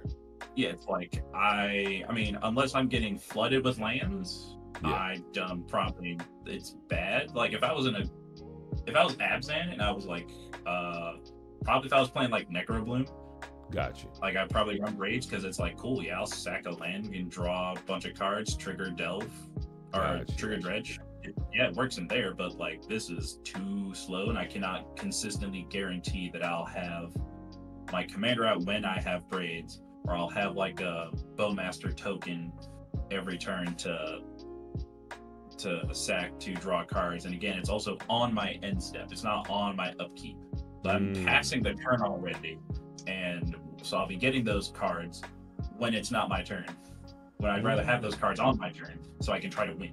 I hear what you're saying. Or further my board state to prevent other people from winning. So it's just, the timing is bad. It's good in casual. You'll definitely get so much value out of it in casual. But in C, it's just too slow. Okay. Also, it's 1 and 2 black. So for 3 mana, I'd much rather, again, just have Yawgmoth. Because if I can get a Bowmaster, oh, baby, we are drawing cards. Okay, if I can... I definitely hear that point. I will say I've played. I will say one pushback I'd like to give is interesting point that Fork Poppy brought up in the chat is that you could sack Braids itself because you get the token copy if you have your commander out, and then Braid would allow you to then have that. Because it's legendary, you'll get another copy because your commander, and then it forces each of your opponents to sacrifice a creature, which commonly, unless you're a token strategy or you just got a shit ton of creatures like a Winota, which we don't see too commonly in the meta right now, you're able to draw 2 to 3 cards in the meta, which can be argued which is in that Timna range for 3 mana, draw 2 to 3 per turn rotation. In this case, as long as your commander out, and then that just, like I said, like even though it's at the end step, since we are within that, we're hungry to draw cards, then the argument then comes up like, okay, well, do we want, like, is Braids worth it if we're consistently possibly seeing 2 to 3 cards per turn rotation? Because we're asking our opponents to every end step have a creature to sacrifice. So has that play pattern ever came up, or was it just wasn't worth it because then you would have to have your commander out in order to make it work? Or talk to me. Basically, yeah, basically that. So floor again being you just have Braids, nothing to sack. You just have like either rocks or lands. A little bit higher, you have Braids and Commander. So on that end step, you could sack Braids and yes, have another Braids. And then what about after that? You drew 3 lands, or you drew some stuff. You didn't draw another creature. You draw like some rocks, maybe a tutor. You still just have Commander and Braids. You're gonna sack Braids again, and now you have no draw engine. Well, I thought. Correct me if I'm wrong. I thought since Braids is legendary itself, each time you sack it, it would come back and then be able to trigger. It does not tempt. You will have a max of 2 triggers if sacking Braids. Talk to me. What am I missing? So the first trigger, you sack the real Braids, it dies, and you have a token. It is non-legendary. So on the second end step, if it makes it that far, when you have nothing else to sack but Braids and or the commander or lands, it just like, cool, I sack Braids, maybe draw 3, and then the Braids is gone, and you're like, well, it sucked because people were waiting for that, and now they just sacked, like they sacked the Finhorn Elf, or they sacked the birds. Got you. Also giving people the ability to, cool, on my end step, they can sack their dockside and then go into their turn and just reanimate their I don't want to give people that. I want to exile the dockside. I don't want to kill it. That's like the most dangerous thing you could do. What's more dangerous than a dockside on board that could get cloned? A dockside in a graveyard that anyone can reanimate. No, I don't want to do that. Okay. No, I definitely the dock sacking the dockside's crazy because it does require your points to cast the dockside, not winning past her. But I'm definitely very glad. I'm very glad you gave further clarification on the Braids draw engine, because I definitely forgot that your commander brings it back non-legendary, meaning that you're really you're looking here to get 2 to 3 cards across 2 turns, which could be argued as like, oh, well, that's enough to, you know, draw the cards, but it's still in the end step, which you brought up earlier, which is a very fair argument to not run it in your personal list. That makes sense. Okay. Like the best scenario I can come up with Braids is we have Commander, Call of the Ring, and we've been consistently stacking Braids because we can just tempt it on our upkeep to the Call of the Ring to draw a card on our upkeep. Gotcha. So we're drawing 2 cards on our turn, and then our end step drawing 3 cards. And that's the best scenario I can come up with. How many times is it going to really happen? Probably not, because you're not going to want to tutor for Braids. Call of the Ring. You're going to want to you might actually tutor. Yeah, you might tutor for the Call of the Ring, because that is consistent card draw and potential win con. Because if you can gain enough life with sacking, you should either kill people with just that, or if you need to draw enough cards to get to the thing to just kill people, that's what the Call of the Ring can do, which is fine because it's 2 mana. You could easily consistently turn 1 that. You may not have a creature, but the following turn 2, you can play like an Esper Sentinel, you can play Drain Mastery, you can play a Boromir consistently, you can play Bowmasters, you can play a Doorkeeper Thrull to stop people from docksiding turn 2, or Thorkeling turn 2, and then cool, on your upkeep, it is now legendary. You drew 2 cards, cast your commander, and maybe a sack outlet, and then oh no, or like you hold up like a Culling the Weak, and you try to exile my Doorkeeper Thrull, you can that's cool, I'll instant speed, I'll just sack a Culling the Weak, I have 4 black mana floating, don't care, I still have Doorkeeper, you can't win. Got you. Okay. That is a more realistic scenario than having a perfect scenario with Braids, and Braids draws you a bajillion cards. Right, I mean, we don't have one on the wind. We can just happen to draw into to cast at instant speed. We have a land that has to be played on our turn. Right. We have to hold up mana for it, and then have mana to cast all our stuff at instant speed. Right. Yeah. One thing that I definitely felt about Call of the Ring when we talked about it a little bit earlier is I was at first kind of on the wall about it because I wanted to hear more about it. Like, what I like about Call of the Ring is though it does draw you cards, I wasn't a huge fan of it's more of like a upkeep thing, because whenever you choose a creature as your ring bearer, you may pay 2 life, or it doesn't draw you cards in your upkeep, but whenever you do the ring tempting, it lets you pay 2 life to draw a card, which is case by case. However, one thing I will say, the more we talk about it, what I enjoy about this card, even though the card draw effect of it is case by case, it does allow you to start that ring tempting thing in your upkeep, which is synergistic for your win con. So for me, a person who loves, in like when I'm not playing a meta deck like a Sisay or whatever not, or a blue farm, cards that do double duty, for example, Blind Obedience, Stax Piece, Outlet, Call the Ring, synergy towards a win con, draw engine, as like, because each time I do the ring bearer trick, whether it is towards a win or on the, for example, just for value across the turns and let me to draw a card. So it's a win con plus that much more. So I will say I can hear you a lot more on the Call of the Ring. It was a card I really need to get sold on it a little more, but just to keep things moving, just as we continue to move forward, the last card draw effect I wanted to ask about is Lorien, the Third Path.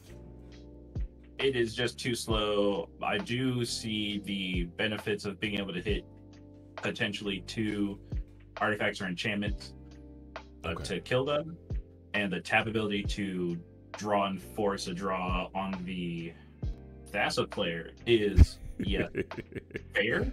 Yeah. However, again, I still don't like giving my opponents card draw, and most that's of the time completely fair. It's going to be most of the time either left untapped and never used, so I'm not getting card draw out of it, or I'm going to be drawing on everyone's end step, like on someone's end step before my turn, and then I'm feeding that person consistently cards, which puts them into, if they're not dumb, they'll just remove the Lorien before they go for Thassa. Got you. Or if they have a Tainted Pack, they're not a dumb player, I'll leave 4 cards in my library, right. Tainted Pack, and like Versace and like Crom, like cool, that's my 4 devotion. Oh, you forced me to draw a card, oh no. Right. No, I definitely like That is that's another thing that I can bring up. I think this Lauren of the third path is definitely a draw engine that is very case by case, and it's more about the case by case is not whether you see it as strong or not, but more of like, does the play style serve your play style? And if you already know for yourself, I don't want to give my opponent's cards, Lauren is not an option. But if on the flip side, you like, bro, I don't care if I give my opponents 1 cards because I need the card advantage. Then you say, yeah, I get the double ETB off playing it and then sacking it. And then flip side, I also get to give myself a card and I can politic and give somebody else a card, whether they have a mystical tutor, vampiric, to give them that card on the instant speed and what's it called, to stop myself from losing. So I think it's very play style dependent, but it is one that I was thinking about. But I think at the end of the day, if it doesn't serve your playstyle, I'm not mad at that exclusion from the list. But let's keep moving forward. It's just too easy to abuse, like wrong for, like, for example, you could use that same argument of politicking to, let's say, and let's flip the script and say we're on the receiving end of the draw trigger or of asking for a draw. You know, so we have an argument with this, right? And we like, hey man, I have this tutor. I tutor something to the top to deal with it. Just search so I can draw. Gotcha. You could be lying out your ass. It's already in your hand. You just need the combo piece. Or you're lying and like your interaction to stop them from winning is just to win on top of them. Got you. And just use that draw to like, cool, appreciate it. I'm going to win now.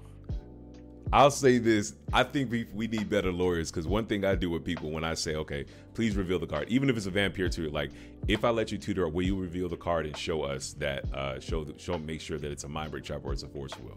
That's what I definitely say within that one level of politicking. But like I said, it's about having good lawyers. I got good lawyers, you know what I'm saying? I can't force everybody else to get the same lawyers I got, you know what I'm saying? Really? Yeah. 100%. Yeah. That's my opinion, because like you could, like, in the heat of the moment, people will just be thinking to stop the one person. Like they'll get tunnel vision. Yes. Not worried about the sidebar guy. Like, sure, he may even have, like, he could have the removal or the counter in hand and just use it to get something to win on his turn. Yes. So it looks like he told the truth. He's like, cool, tutor the card, counter. And then you're like, cool, I was helpful to the table. We saved the game. Then it goes his turn. He just wins the game. And then you think, oh, he just, top decked it, blah, blah. Like, no, motherfucker, you gave him the counter. No, I got you. Yeah, that's a good one. That's a good one as well. Going back to those lawyers of like, it's one thing if it's a risk study and their own thing is feeding them cards. Right. Yeah. It's a whole other thing, in my opinion, if you're just, you get a card and you get a card and you get a card. It's like, I'm just digging my grave at this point. No, I definitely hear what you're saying. Yeah, I hear what you're saying. Yeah, and that's a fair point. I think it's like going back to what I said. I think it's play style dependent, and leaning on this as a card draw engine may not be the strongest thing. But when you got to do what you got to do. But more than that, another thing that I love about this thing, and the next thing I want to talk about, is removal and interaction. This has a great removal and interaction potential. But even though we don't run it, I do want to hear about more removal and interaction that you run in your 99. Talk to me, brother. Removal, again, Yawgmoth is fantastic. The creature removal. Yes. I can't speak enough of just how much Yawgmoth is such a good card. Yes. We also have Orcus Bowmasters to just remove people. Like, I played a bunch of games against like a Krakashima deck, and that is the bane of their existence. Got you. Karn is also removal. Yes. Again, yes. Get that out early. I love doing it after people play their 0-drops, because then I just pop it. Like, cool. I took a Kinnan player out of the game because they couldn't swing at Karns. I had blockers, and they had like Chromox, Mox Amber, Lotus Petal. Blew all three of them up. Karn lit the whole game. Yes. Dauntless Dismantler is great because it's just good, and if I can tempt it before it dies, I still have another Dauntless Dismantler, so I don't have to necessarily worry about getting rid of it and then someone docksides and wins. Yes. This is, let's see, we'll talk about what else is removal. We have, sorry, I have tags, but for a reason. No, it is no problem at all. We got Orcus Bowmasters. We talked about that one just a little bit. Iganjo, it doesn't come up often, but it may come up. More or less of the time, it'll be one white pip. So you can kill a Timna, you can kill a Crom. If you have the extra mana and it's already taken damage, you can deal forward to a Tivit. Yes. That's not nothing. You know what? Path to Exile, standard, Solitude. If we could just for 1 second go back to Iganjo, this is the coolest synergy that your deck is able to do because it's 2 colorless. It's because with your commander and 1 other creature that is legendary. I can see how consistent you can get that 1 white pip. I think that's actually a really nice synergy.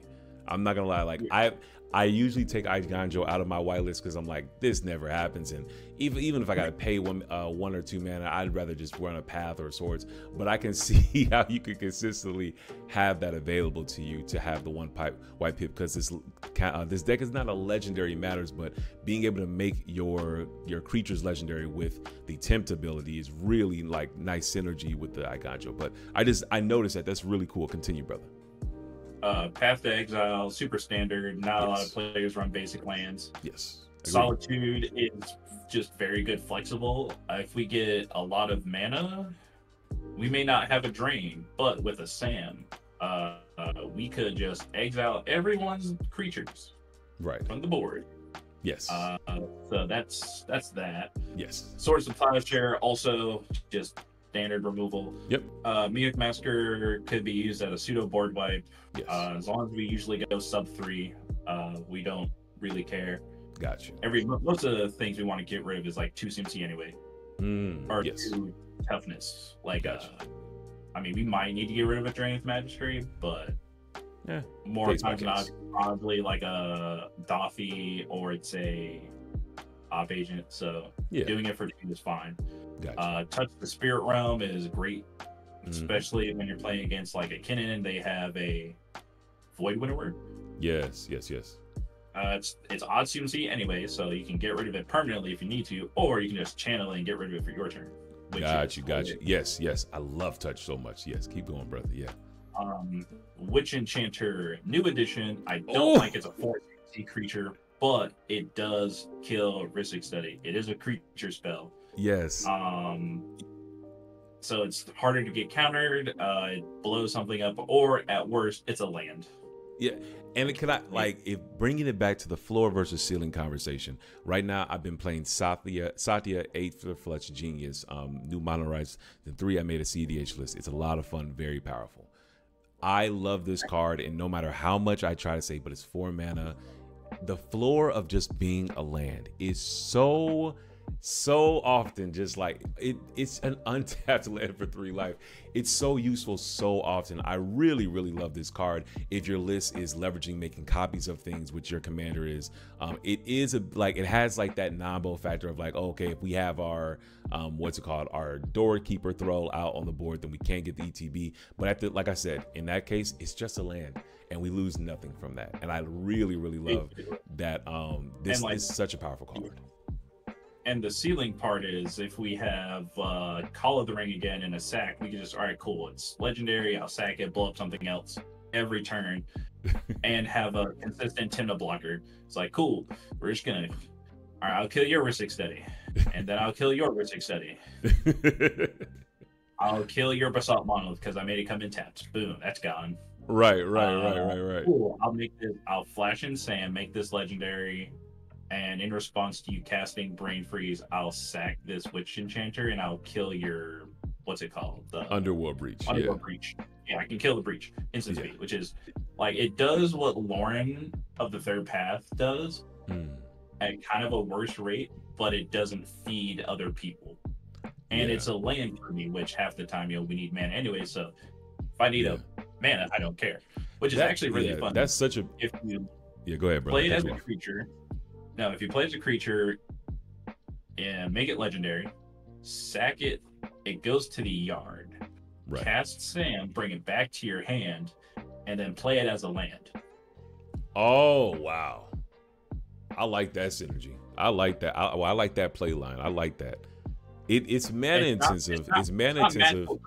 Either. It's like that's for those slow grindy games where like I really just need to get rid of that Rhystic Study, or I need to get rid of someone else's touch because they hard removed something. Right. It's mana intensive, but like you said, in the slower grinding games where like, look, we are either stacked out or everyone's just playing like chicken and no one wants to go for it first. Being able just to remove a Ristic Study, so when in that inevitable counter war happens, the person sitting back just drawing all the cards just doesn't win the game. And I really, like I said, I kept wanting to not like this card because it's 4 mana, but the floor of just being on a tap land has really been useful in the lists that I played in. So I gotta say I love this. You know what I'm saying? I really, think really it's love this. Yeah. A lot in like possibly 3 to 4 color decks. They probably can't run this, but like in and if you're like 2 or mono white, 100%. I mean, if this is mono white, you're 100% running. No, 100% all day, every day. I think you're also still 100% running this. Oh no, it's a plains.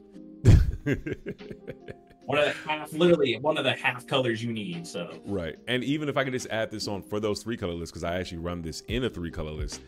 It being a plains is very powerful because a lot of our heavy pips in certain lists are the Grand Abolisher, the Ranger, Captain of Aos. So the fact that this comes in as a white land helps push out those heavy pip cards where, like, a lot of times, like, I mean, outside of like, if you're playing Black Dauthi, Voidwalker's another heavy pip one, a Ranger and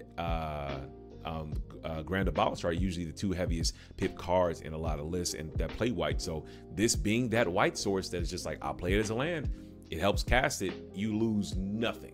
You know what I'm saying? Now 4 or 5 color, you really must need some enchantment or artifact removal. But 3 color, depending on what your list is looking like, I found that it still works in the 3 color list, which is really, really cool. I enjoy that. Yeah. Plus, I mean, it taps for silence. It does. It does. Like, it doesn't do nothing. White is a very scary card. Oh no, I have an Angel's Grace now. Yeah. No, yeah.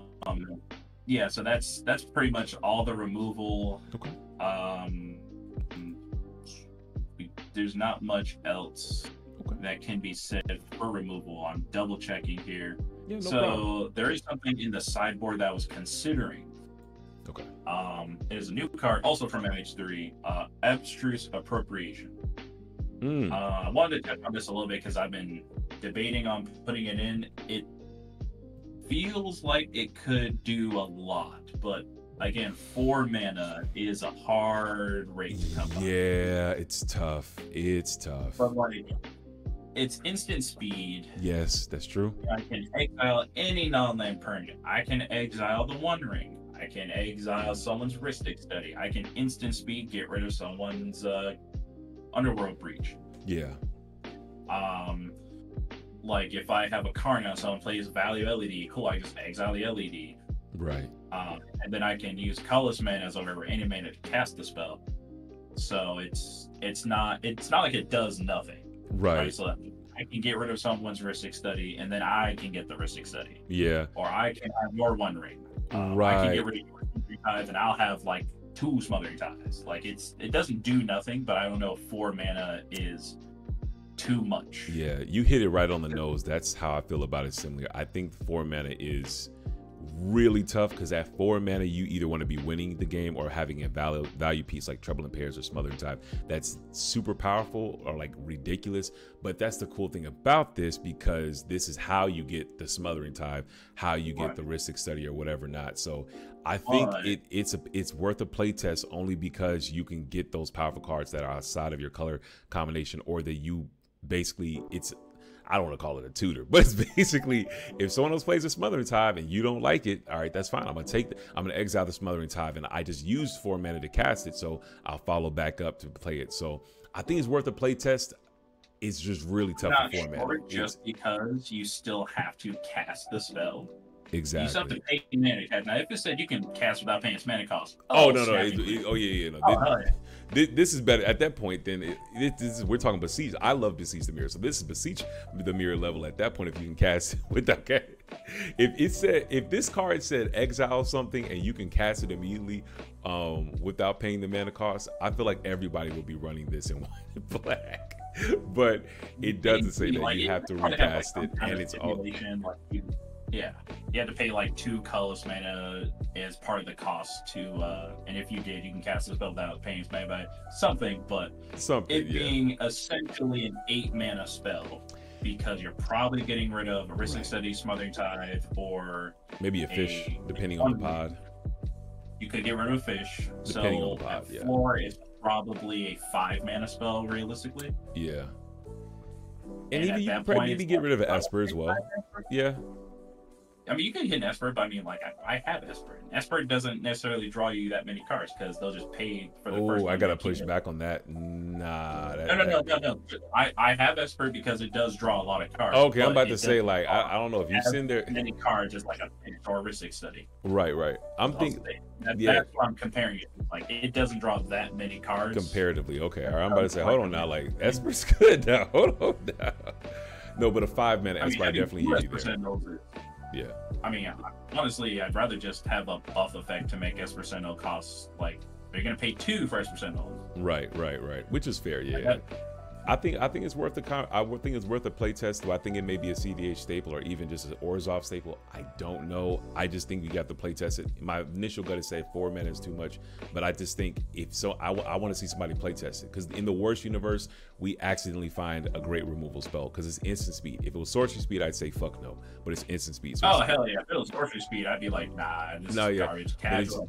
Yeah, this is easy to go in step, do this, cast the spell. Like, you know, if you can get 4 mana, it would be like, I could see this maybe being like turn 1 Soul Ring or turn 1 Crypt, and then you do this on turn 2 in step. So you go into turn 3 with a really good draw engine or a Smothering Tithe or whatever other engine that serves you. You know what I'm saying? But outside that, turn 3 for an engine is kind of slow.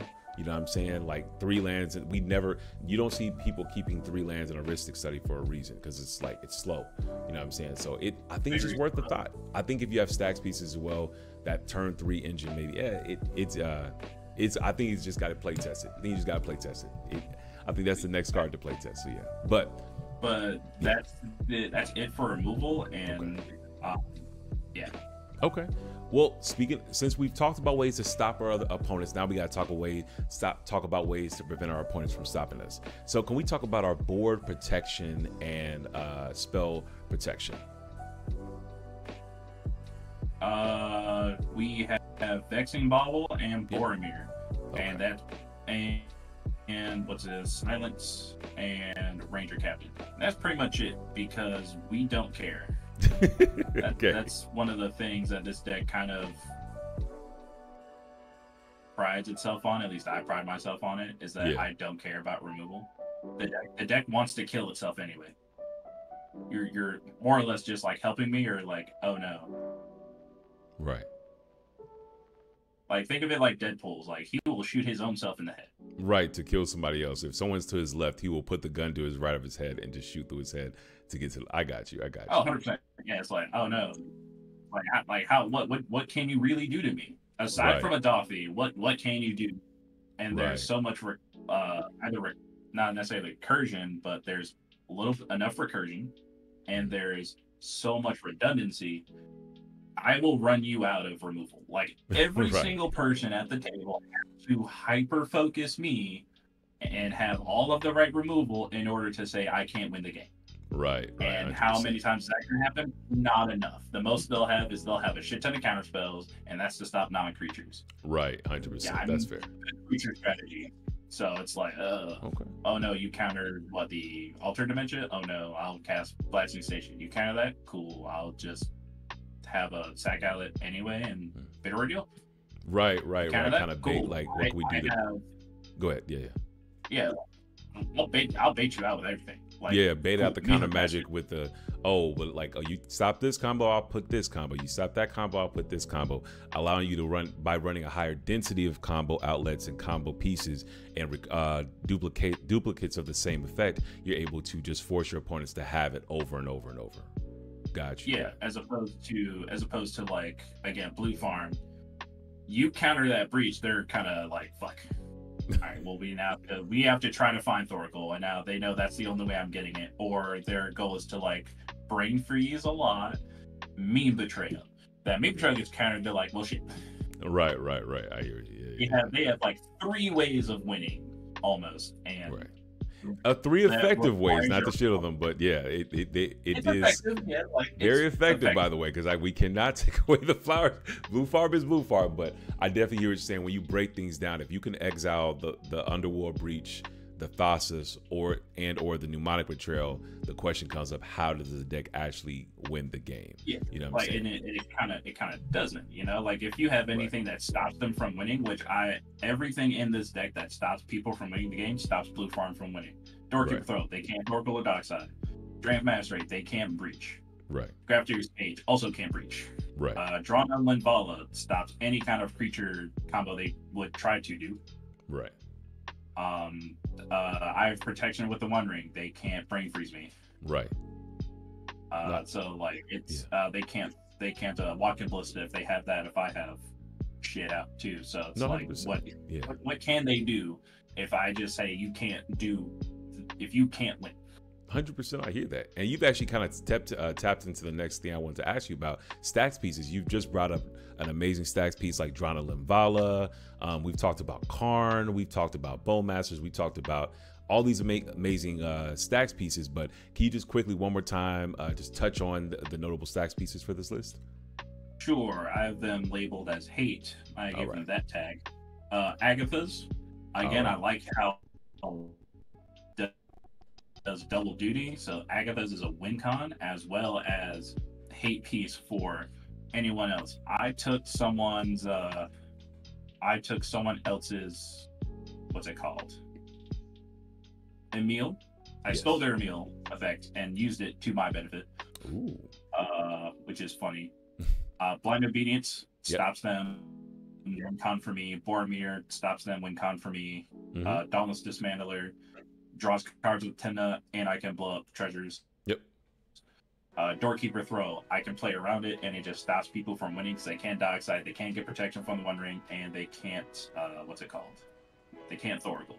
So, Drana Limvala stops Kinnan, Sisay, Kenrith. A lot. Not necessarily. Magda, a lot of stuff. Stops Magda.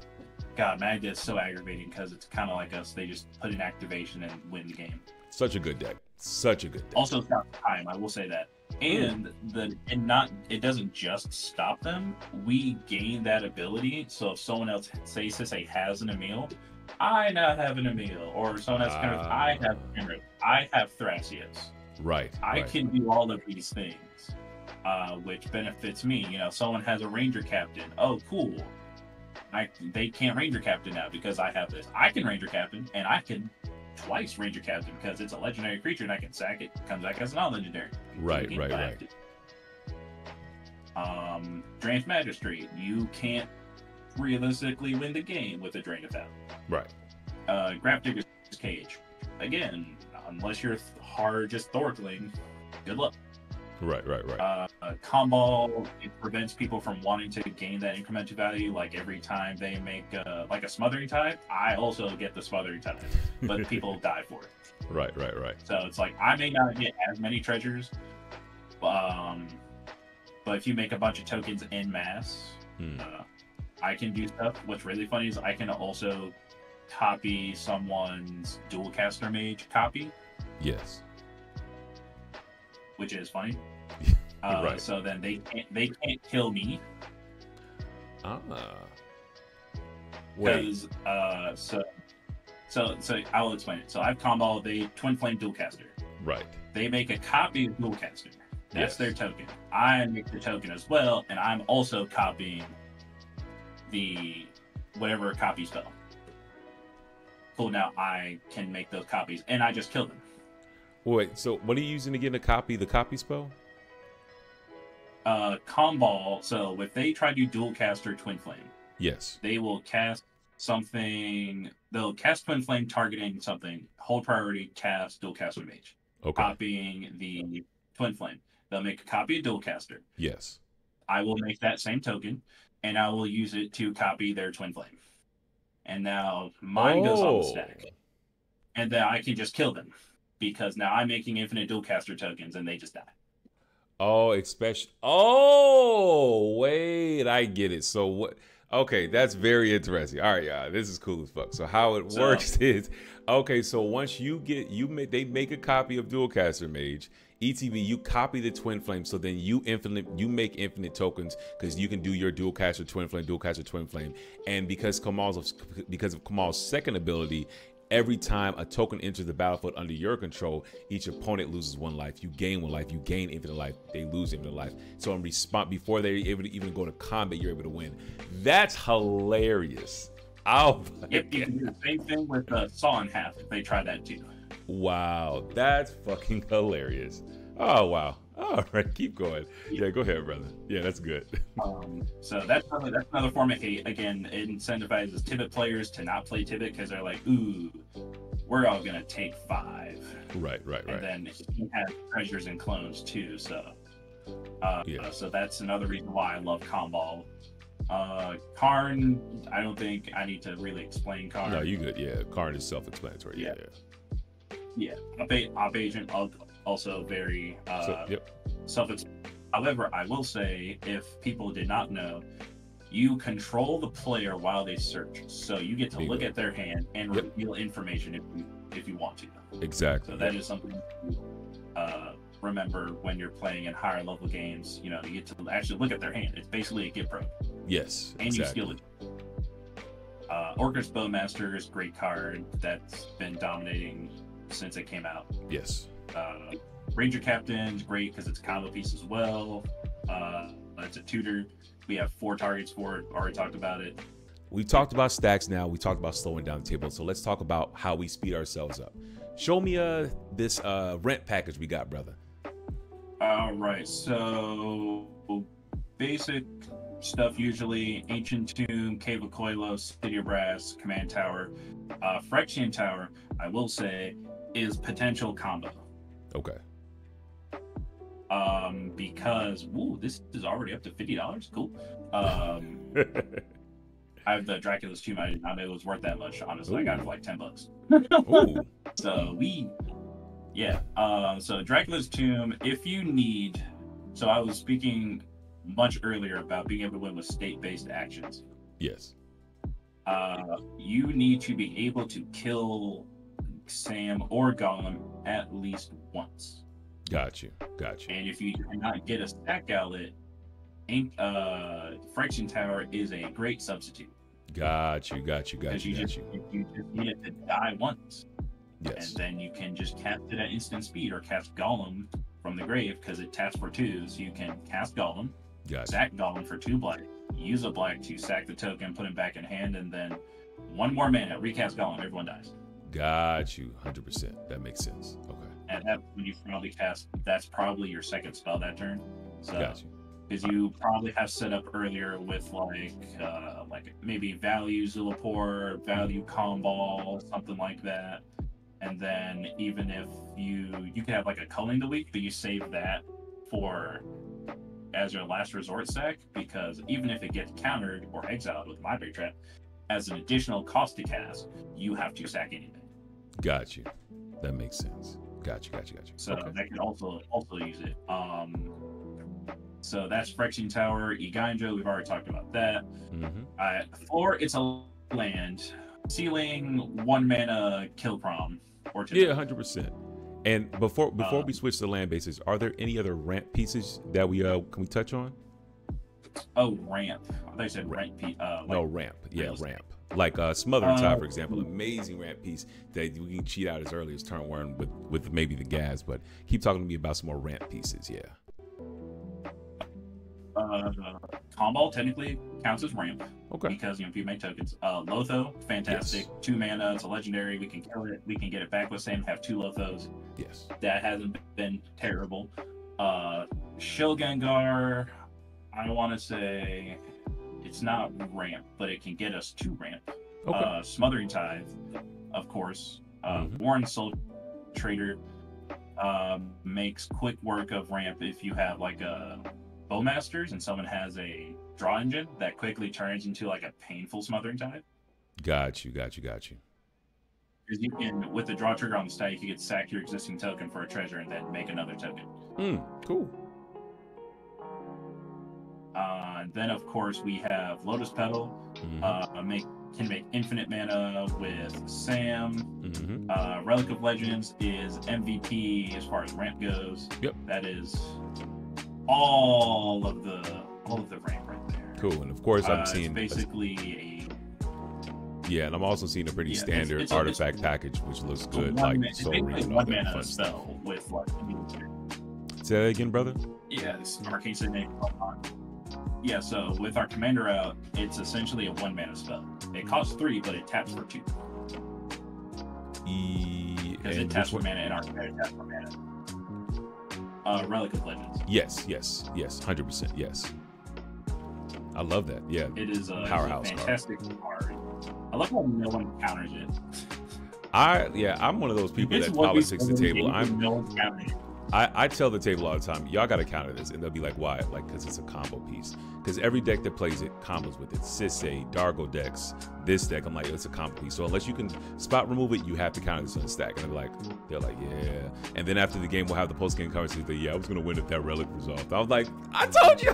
They was like, yeah, you right too. I was like, exactly. But great ramp pack, great ramp pack. Go ahead, brother. You said what? Yeah. I know that people sleep on it a lot because they're like, oh, he's just gonna get some value out of his commander because he runs some legendary creatures. Like, yeah, sure, 100%. Right. Wins the game because they make infinite mana. Exactly. Yeah, normal ramp package. You have Culling to beat Dark Rit. We don't have Kambal because we'll almost never hit threshold. Sure. Box Opal is kind of iffy, but I'd rather have it than not have it. Sure. Card advantage, I wanted to talk again about that slightly just because while Shield Gunguard does do a lot, it is 5 CMC and possibly would rather run add-ons. Okay. We're debating right now. Okay.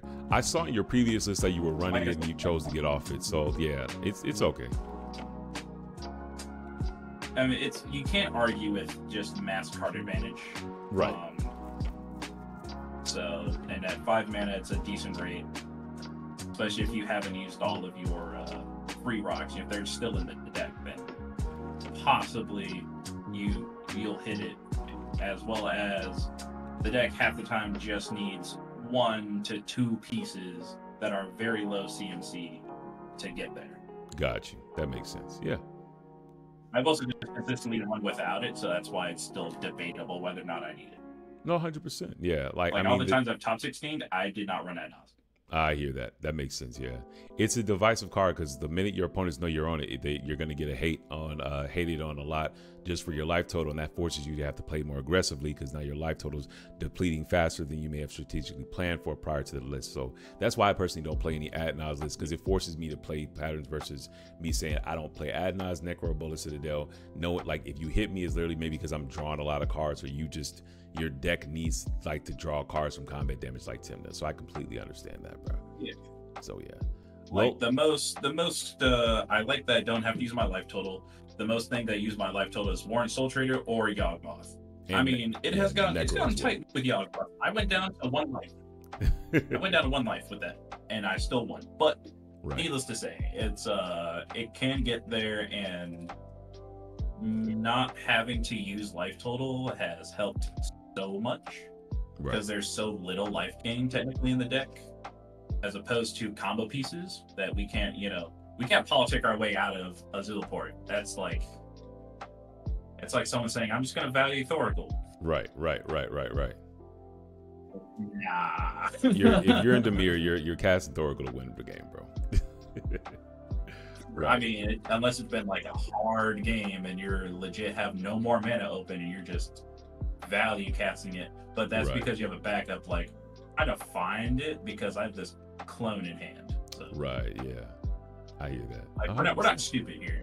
You have a plan. If you're value casting a Thoracle, you're still gonna win with it. It's still 100%. Gonna be a 2 CMC creature. Got you, yeah. I want to talk about any more notable land inclusions. One that I really wanted to ask about was the inclusion of Plaza of Heroes in this deck specifically. Fantastic card, never cutting it. It is. Talk to me. Auto include. It's never bad. Okay. Right. So most of the deck is legendary. Most of the creatures you care about casting, for example, Commander is legendary. So you can cast your Commander with it. It's basically command tower for that. Cool. And then After your commander's out, it's basically command tap with the added ability of you can pay 3, exile it, and give a creature hexproof until end of turn if you need to. Got you. Yep. That's your. I forgot to mention that is, I guess, protection. I haven't had to use it, but it's never. It's an untapped land. At worst, I can tap it for Cast Soul Ring. Okay. All right. Yeah, I hear that. Like, I found in some of my lists that the fact that it only taps for mana when a legendary creature out, when you had a legendary permanent out, was kind of like, dang. But I think since the ring tempts you is such a synergistic piece, you'll find, like, I think for your deck specifically, it's less and less times where that no legendaries on board thing is just seldomly never happens. You know what I'm saying? Which I can definitely. I don't even need legendaries to be on board for it to tap in a color, because it taps for 1 mana of any color to cast a legendary spell. Right. So I can. This could be a turn 2 land to cast a Lotho, or I could cast a Mortality. It could be the other color to cast. What is it? Like I could use it to cast Meathook Massacre. Right. Because that's a legendary spell. I can cast Sam. We can cast Agathos, doesn't matter. We can cast Boromir, Kambal, Drana Linvala, cast our commander, cast Yawgmoth, we can cast Shilgengar, Sidisi, Elos. There's like we cast Gollum. It's never a bad card. I hear you for this list. From my personal experience, granted, and this card I was looking more to run in my Rionia Fire Dancer list. I only run 2 legendaries in the deck, including the commander. But I think in this list where there's such a high density of legendary creatures that are also super powerful, I can see where this card almost never becomes a dead card, because it helps cast those spells for, at that point, no downside, and also is a protection piece when we are more creature based. So having this open to protect your combo is really good. So no, 100%. Well, awesome list, brother. Before we let you go, I do want to go through some playtest hands. And so, you ready? Playtest hand. So that is on this Moxfield, correct? Yes, I got. What I'm going to do is I'm going to roll a D8 to get turn order, and then I'm going to. I'm just going to name the cards off when we get them, and then you're just going to let us know if it's a keeper mull, and we're just going to mull until we go to talk about your thought process with the mulligans. You ready? Sure. All right, let's do it. I'll roll a D8, and you got an 8, so we're going forth, unfortunately. But it's okay. We're gonna come back. So this is maybe a more mid-range slow pod. So we have Tyam going first, Blue Farm going second. We will have Tivit going third, and you're going fourth. And so first hand is looking like, okay, it's an Emergent Zone, a Vexing Bauble, a Witch Enchanter, a Karn the Great Creator, a Trouble in Pairs, an Orcish Bowmaster, and a Warren Soul Trader. That's a 1-land hand, my guy.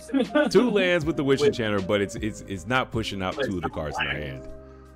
It's not black. That is not keepable. That is not keepable whatsoever. Yeah, let's throw it back. Check a second 7. Okay, second 7 is. I will say also. So for my personal experience, I may have a different mindset when it comes to turn order. For me, first seat can be as greedy as possible. I agree. Right? They don't care. Second place or second seat can be slightly as greedy. They're just basically playing catch up to first seat.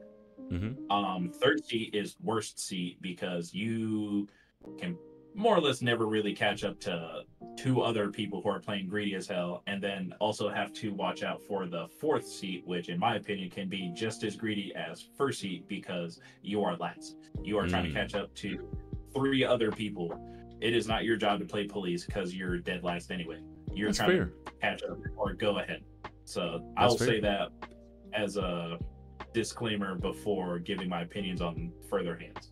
No, 100%. I appreciate that, brother. Thank you. Yeah, I definitely hear that. When for me, I see it very similarly, except my only difference from how I see it personally is 3rd and 4th seat. I don't ever see it as playing police, but I do think for my 3rd or 4th seat hands, I always like keeping one piece of interaction. Like, say if on a mold on 6 to 5, and I have to pitch one card, I have to think about maybe pitching any card or versus a like a piece of interaction versus, I don't know what to say, a second tutor that I may have in hand, I probably will be responsible and keep the piece of interaction, because the likelihood that I'm going to see my turn is less likely to be able to use that piece of that second tutor versus if, oh, like, all right, I'm gonna keep this piece for removal because call it responsible calls what you want to. I don't think I'm gonna untap. The likelihood of me untapping goes down the further down the turn rotation. And I actually end up seeing a lot of success from that personally, because just for my play style, because I enjoy interacting, it's really fun.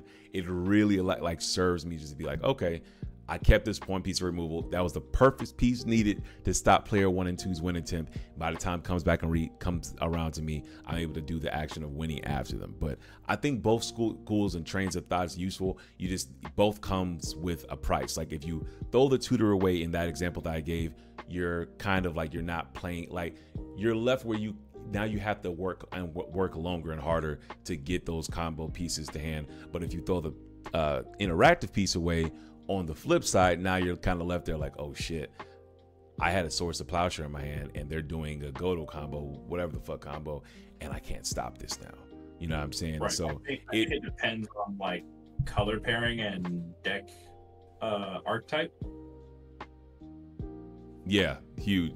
I think it goes a lot more into it. Like if you're blue, I think you can keep more interaction, and then if you're like, I don't think Magda can keep any interaction if it's going last. Oh no, Magda's doing their game plan either way. Yeah, all four seasons, they're doing their game plan. Oh, real quick, we got E1 came in the chat. Yo, what's up, bro? Good to see you. We're doing a deck tech, and we'll be starting some gameplay soon for the amazing commander Ratadrabik of Urborg. And if you want, check out the deck tech. It'll be on YouTube as well. But we have to see our second 7, which is actually pretty good, and I'm excited to tell you. You ready?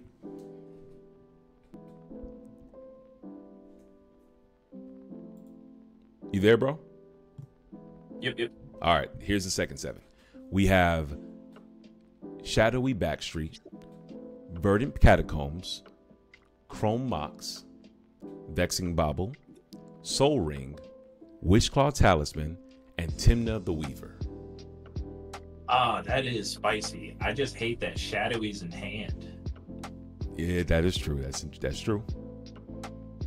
That's like it's the worst part about that land, is that if it's in hand, it's kind of bad.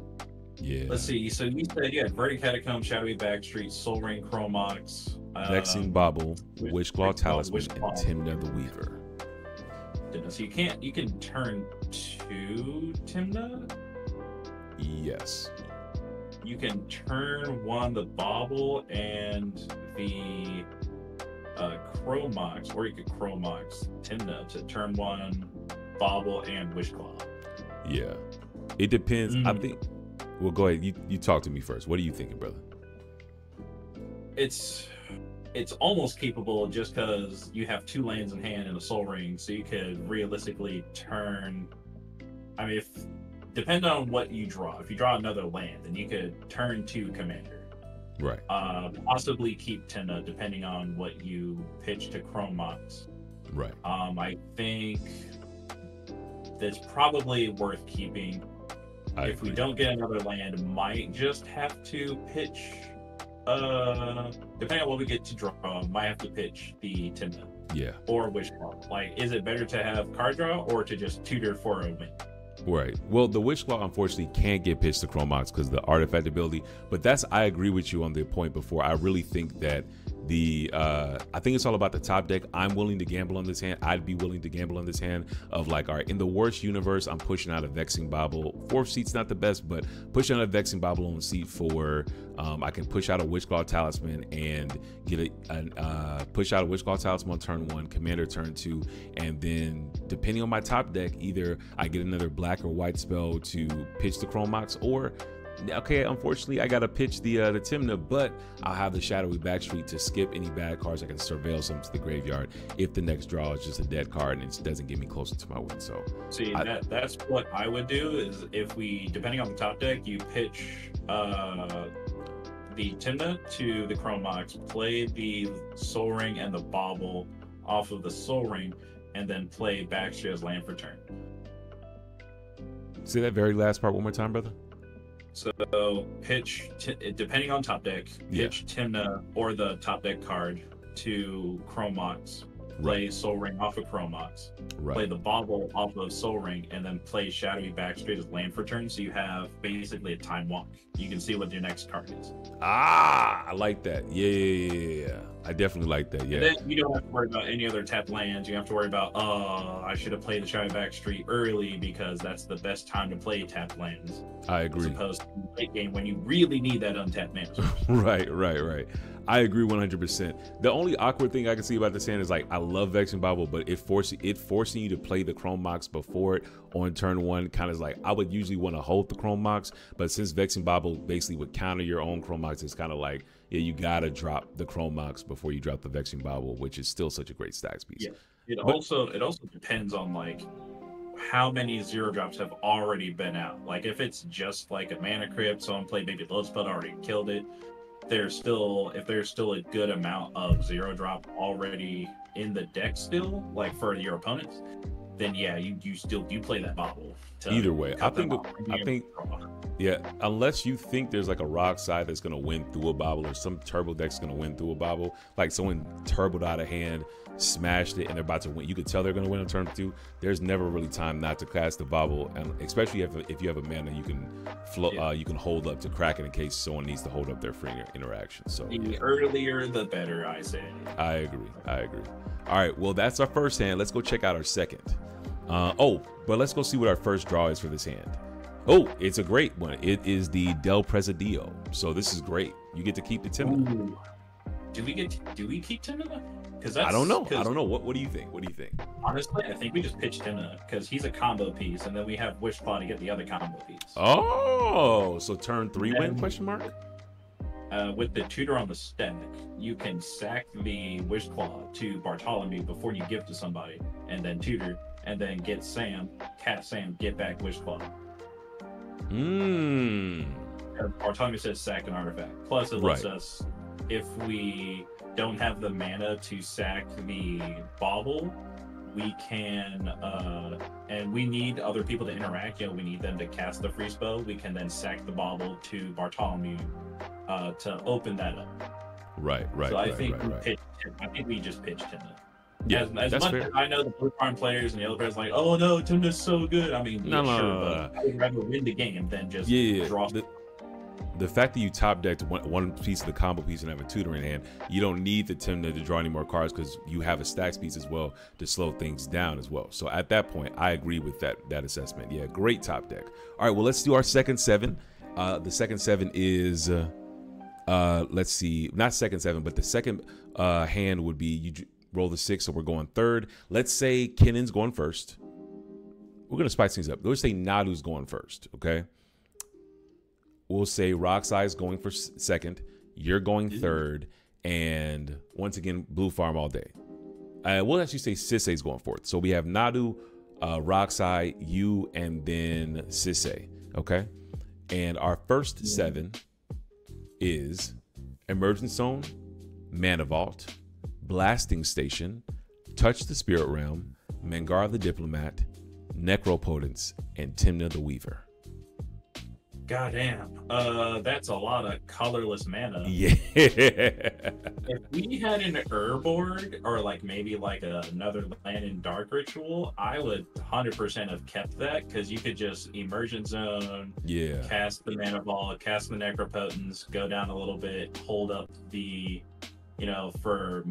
hopefully it gets back to like your turn 2, and then on your turn 2 probably try to win. Right. But I don't think it's equal just because there's one land.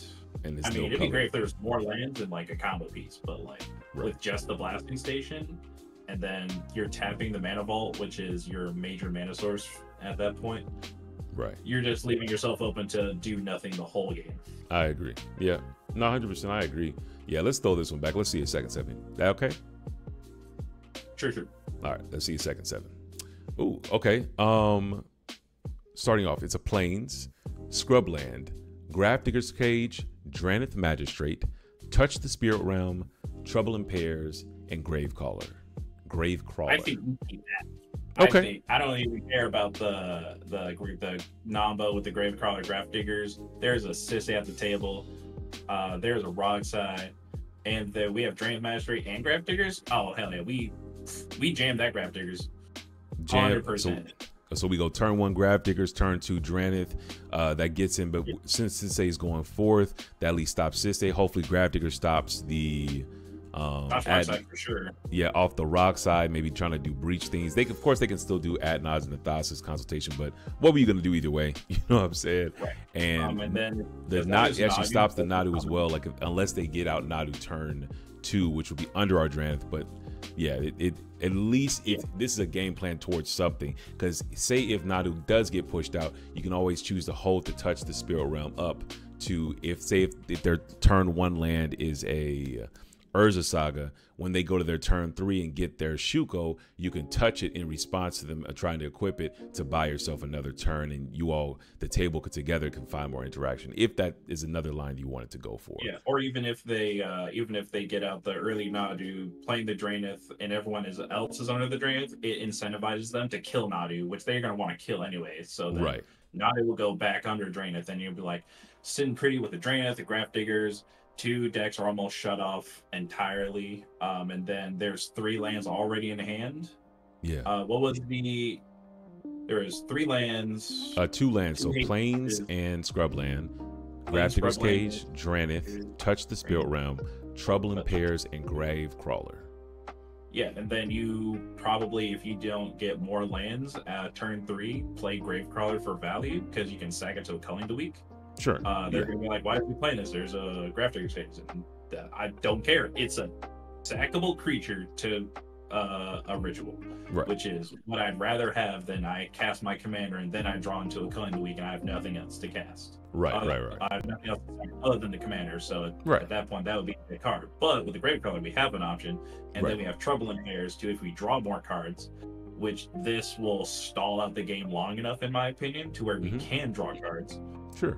To where Trouble in Pairs can get casted and provide more value. Okay. Yeah. Cool. Let's see this first draw. Yeah. I feel what you're saying. I am not mad at this hand at all. The only thing, like, if you top deck a Crypt on this first draw as well, this is a turn 1 Grafdiggers and Dranith. So let's see what the first draw is. Let's see if it's a Mana Crypt.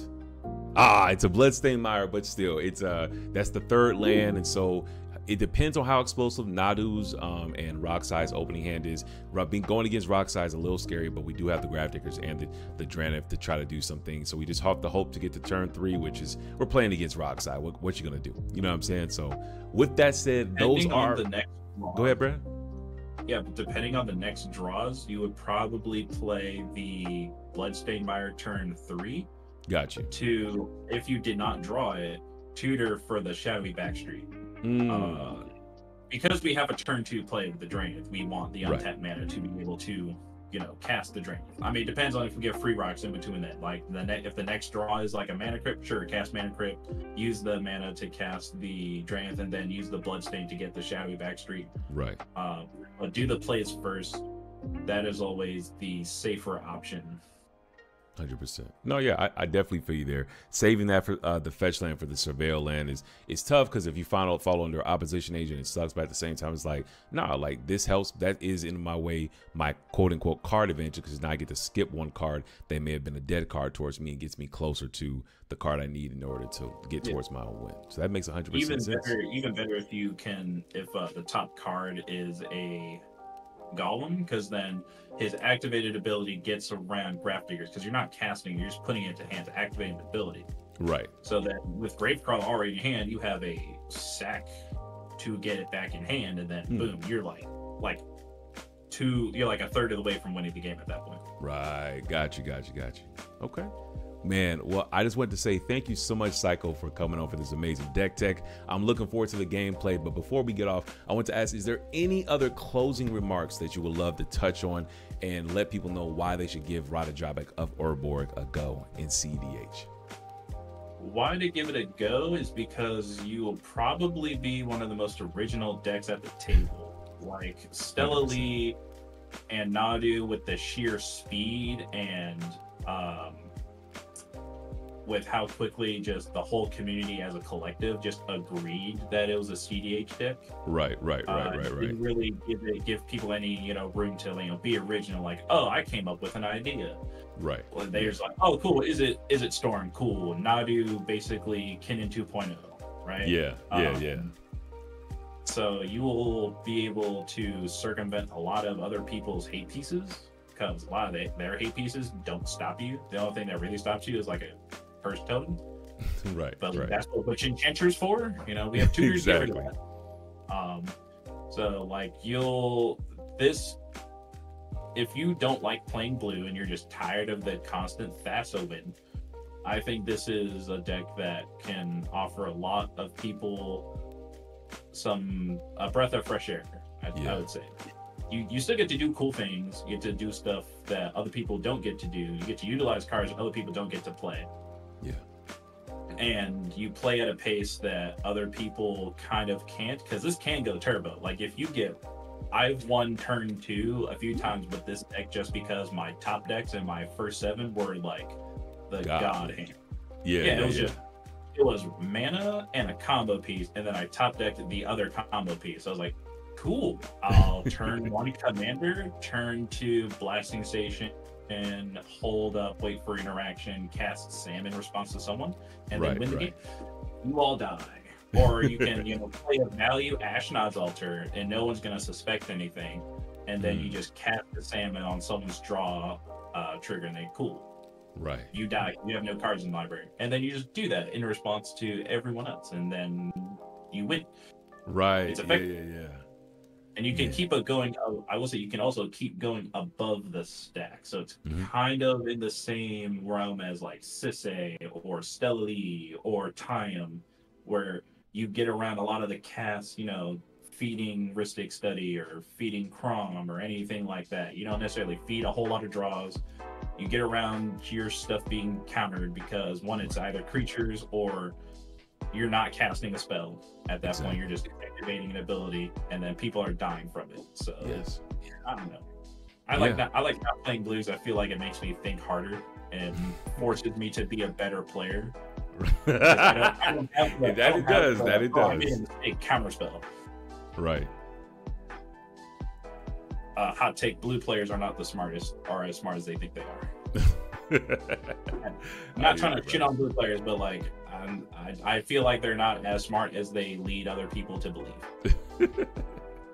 I hear you, brother. I think at the end of the day, as we said throughout the deck tech, I think skill overpasses the power of a deck, and being able to top 16 with this deck was very impressive. And I just want to say I honor you, I respect you, and I'm just thankful for you really brewing up this really spicy Ratadrabik of Urborg deck. So I just want to say thank you, brother. Not a problem, man. I hope your buddy who plays it enjoys it. 100%. Yes. We will see him soon. And I just wanted to say to the rest of the audience before we leave, if you're looking for more ways to support the channel, we have a plethora. Everything from our ThunderConductor merch, the softest, smoothest merch on this side of the internet. We also have our ThunderConductor proxies. It is my way to increase access to the amazing format that we call cEDH. We also have the ThunderConductor Community. Join us right there on Discord. It's free. It's fun. We have blast, jam games, talk about brewing, and just all the plethora. But we also have the Thunder Legion. That's our Patreon community where you get awesome perks like playing on our live streams, shout outs on our YouTube videos and our streams, and also you can get free proxies and free discount codes. I want to give a big shout out to our Mono Red patrons, Wavy Ashira, Bissy Baxon, The Prater, Sir Trekkie, and B-Rad. Y'all rock, and y'all keep the lights on in a way that you could not even imagine. And last, I just wanted to say, if none of those perks or any of those amazing things with the Patreon proxies or the merchandise tickle your fancy, and you just want to say one time for the fun time, T, I want to support you, and just I really love what you're doing. Check the link out in the bio, buy me a coffee. It keeps me up and keeps the lights on. But with that being said, y'all be easy, and I'll see y'all soon in this amazing Ratadrabik of Urborg gameplay. Peace!